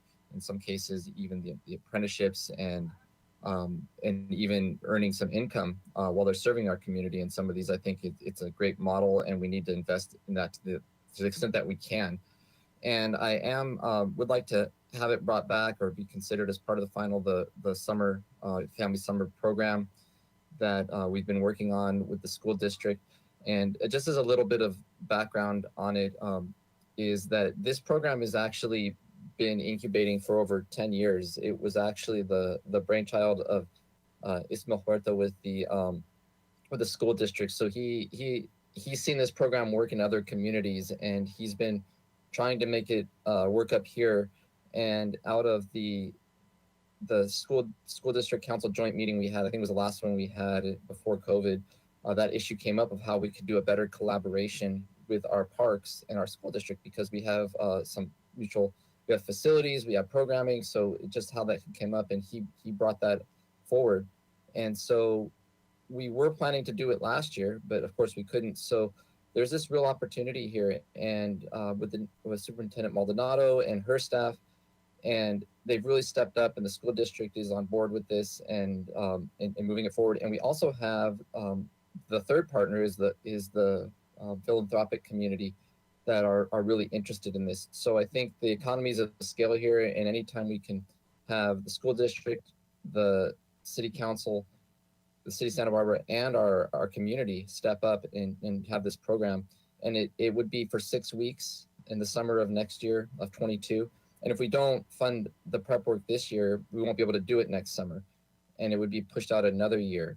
So it's really critical that we plan for next summer when we're able to really do this. And we're estimating that it's for families, it's not just for the youth. So you have families and services there. So it's a great program. I know Councilmember Oscar and Councilmember Alejandra Gutierrez, they have been working on this as well, and fully supporting it. And it's just a really great collaboration, and it's a model that we could bring into the future. So I really would like to see that included as part of this year's budget.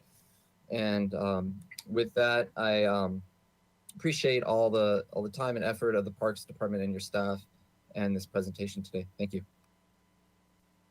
Thank you. And Mr. Friedman, what I would add on the Summer Nights program explicitly is that it targets at promise youth, which used to be called gang risk youth. And we've had violence on our streets, and we need to do something differently than we've been doing. And so those of you who know Ishmael Huerta and his work at the school district, he works great with the young people, trust him.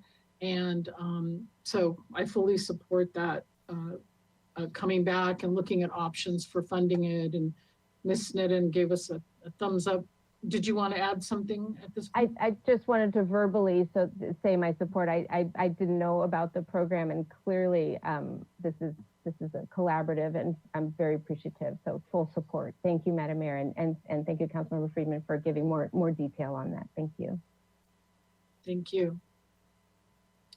I'll make my comments unless someone else is ready. It's when we see reductions in the Parks and Recreation Department, these slides of hours cut at the community centers and other services that our families need and our senior citizens. And I really look forward to us coming full force back where we can fund these programs. And I really appreciate the comments by Ms. McGill and Ms. Longstreet, who have been working, on the commission with staff. Even Creeks is taking money out of its reserves. I'm so happy to see people are playing golf. There was a dark time for the golf course, and we took some drastic measures there to change how it works. I'm glad to see that things are working better at the golf course, with fully acknowledging Mr. Scheck's concern about some of the equipment there that I did hear you. And I'm glad we're looking again at the splash playground or whatever family activity will happen there, and that it must be must work well with the bird habitat.